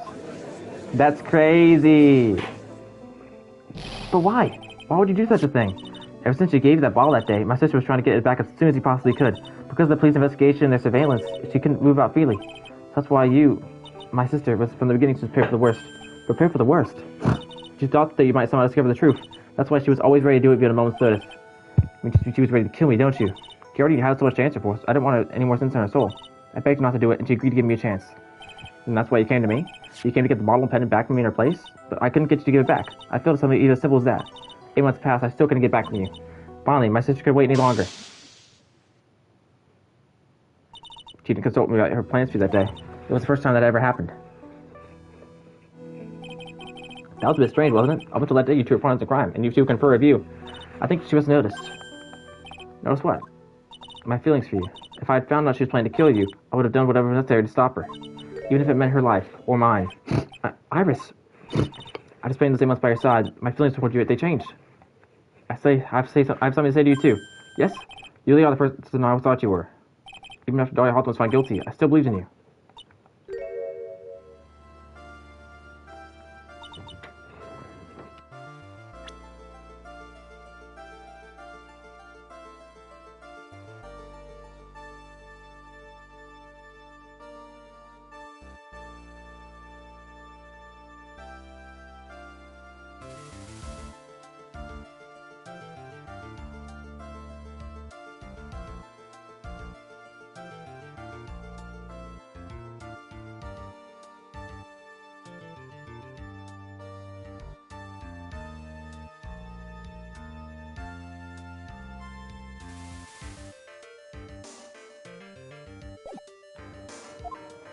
I'm lucky Brent out in this game, but I have to see through.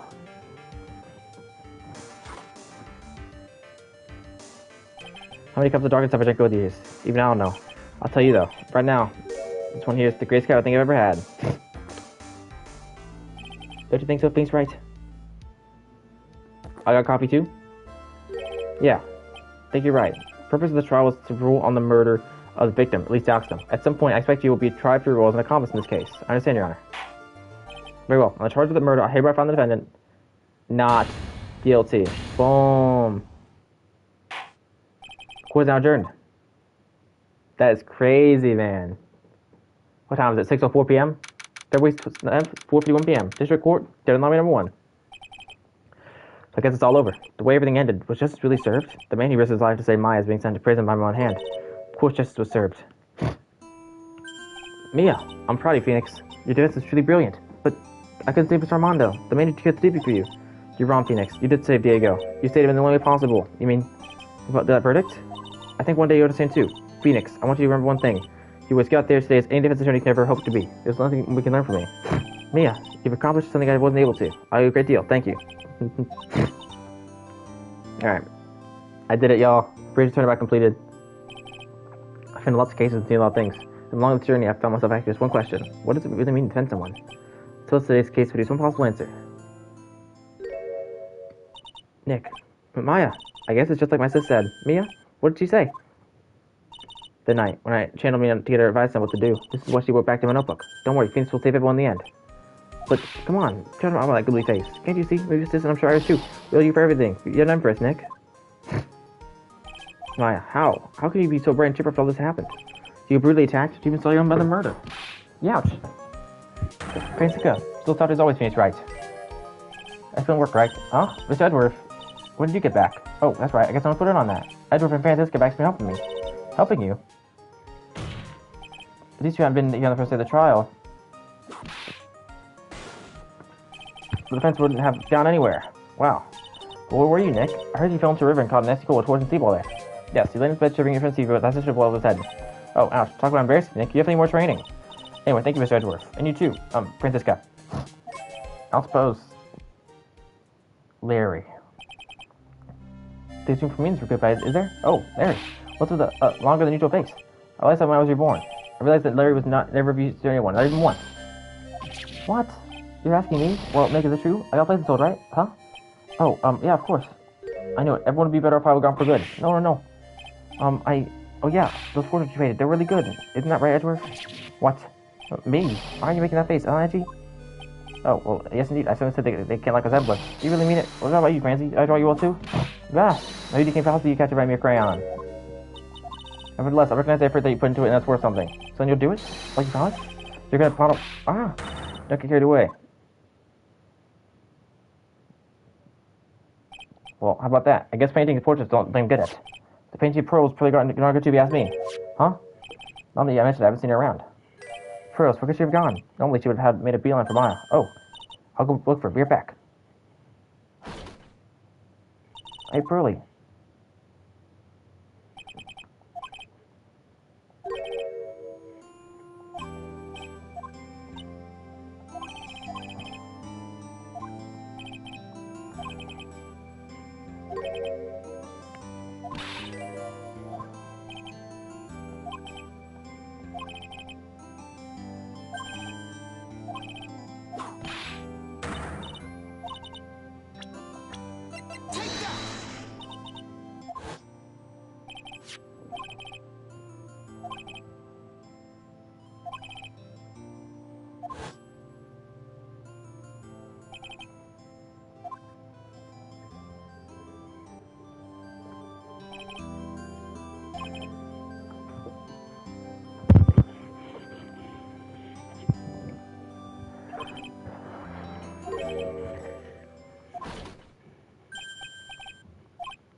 A photo. Crazy.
Objection! I did it, y'all. Oh my gosh, the game's completed. I think that's probably my second favorite case of all time. I think my first favorite case is the Justice is the Vanguard case. Third favorite case is the Damon Gang case. This is the second. And peace out.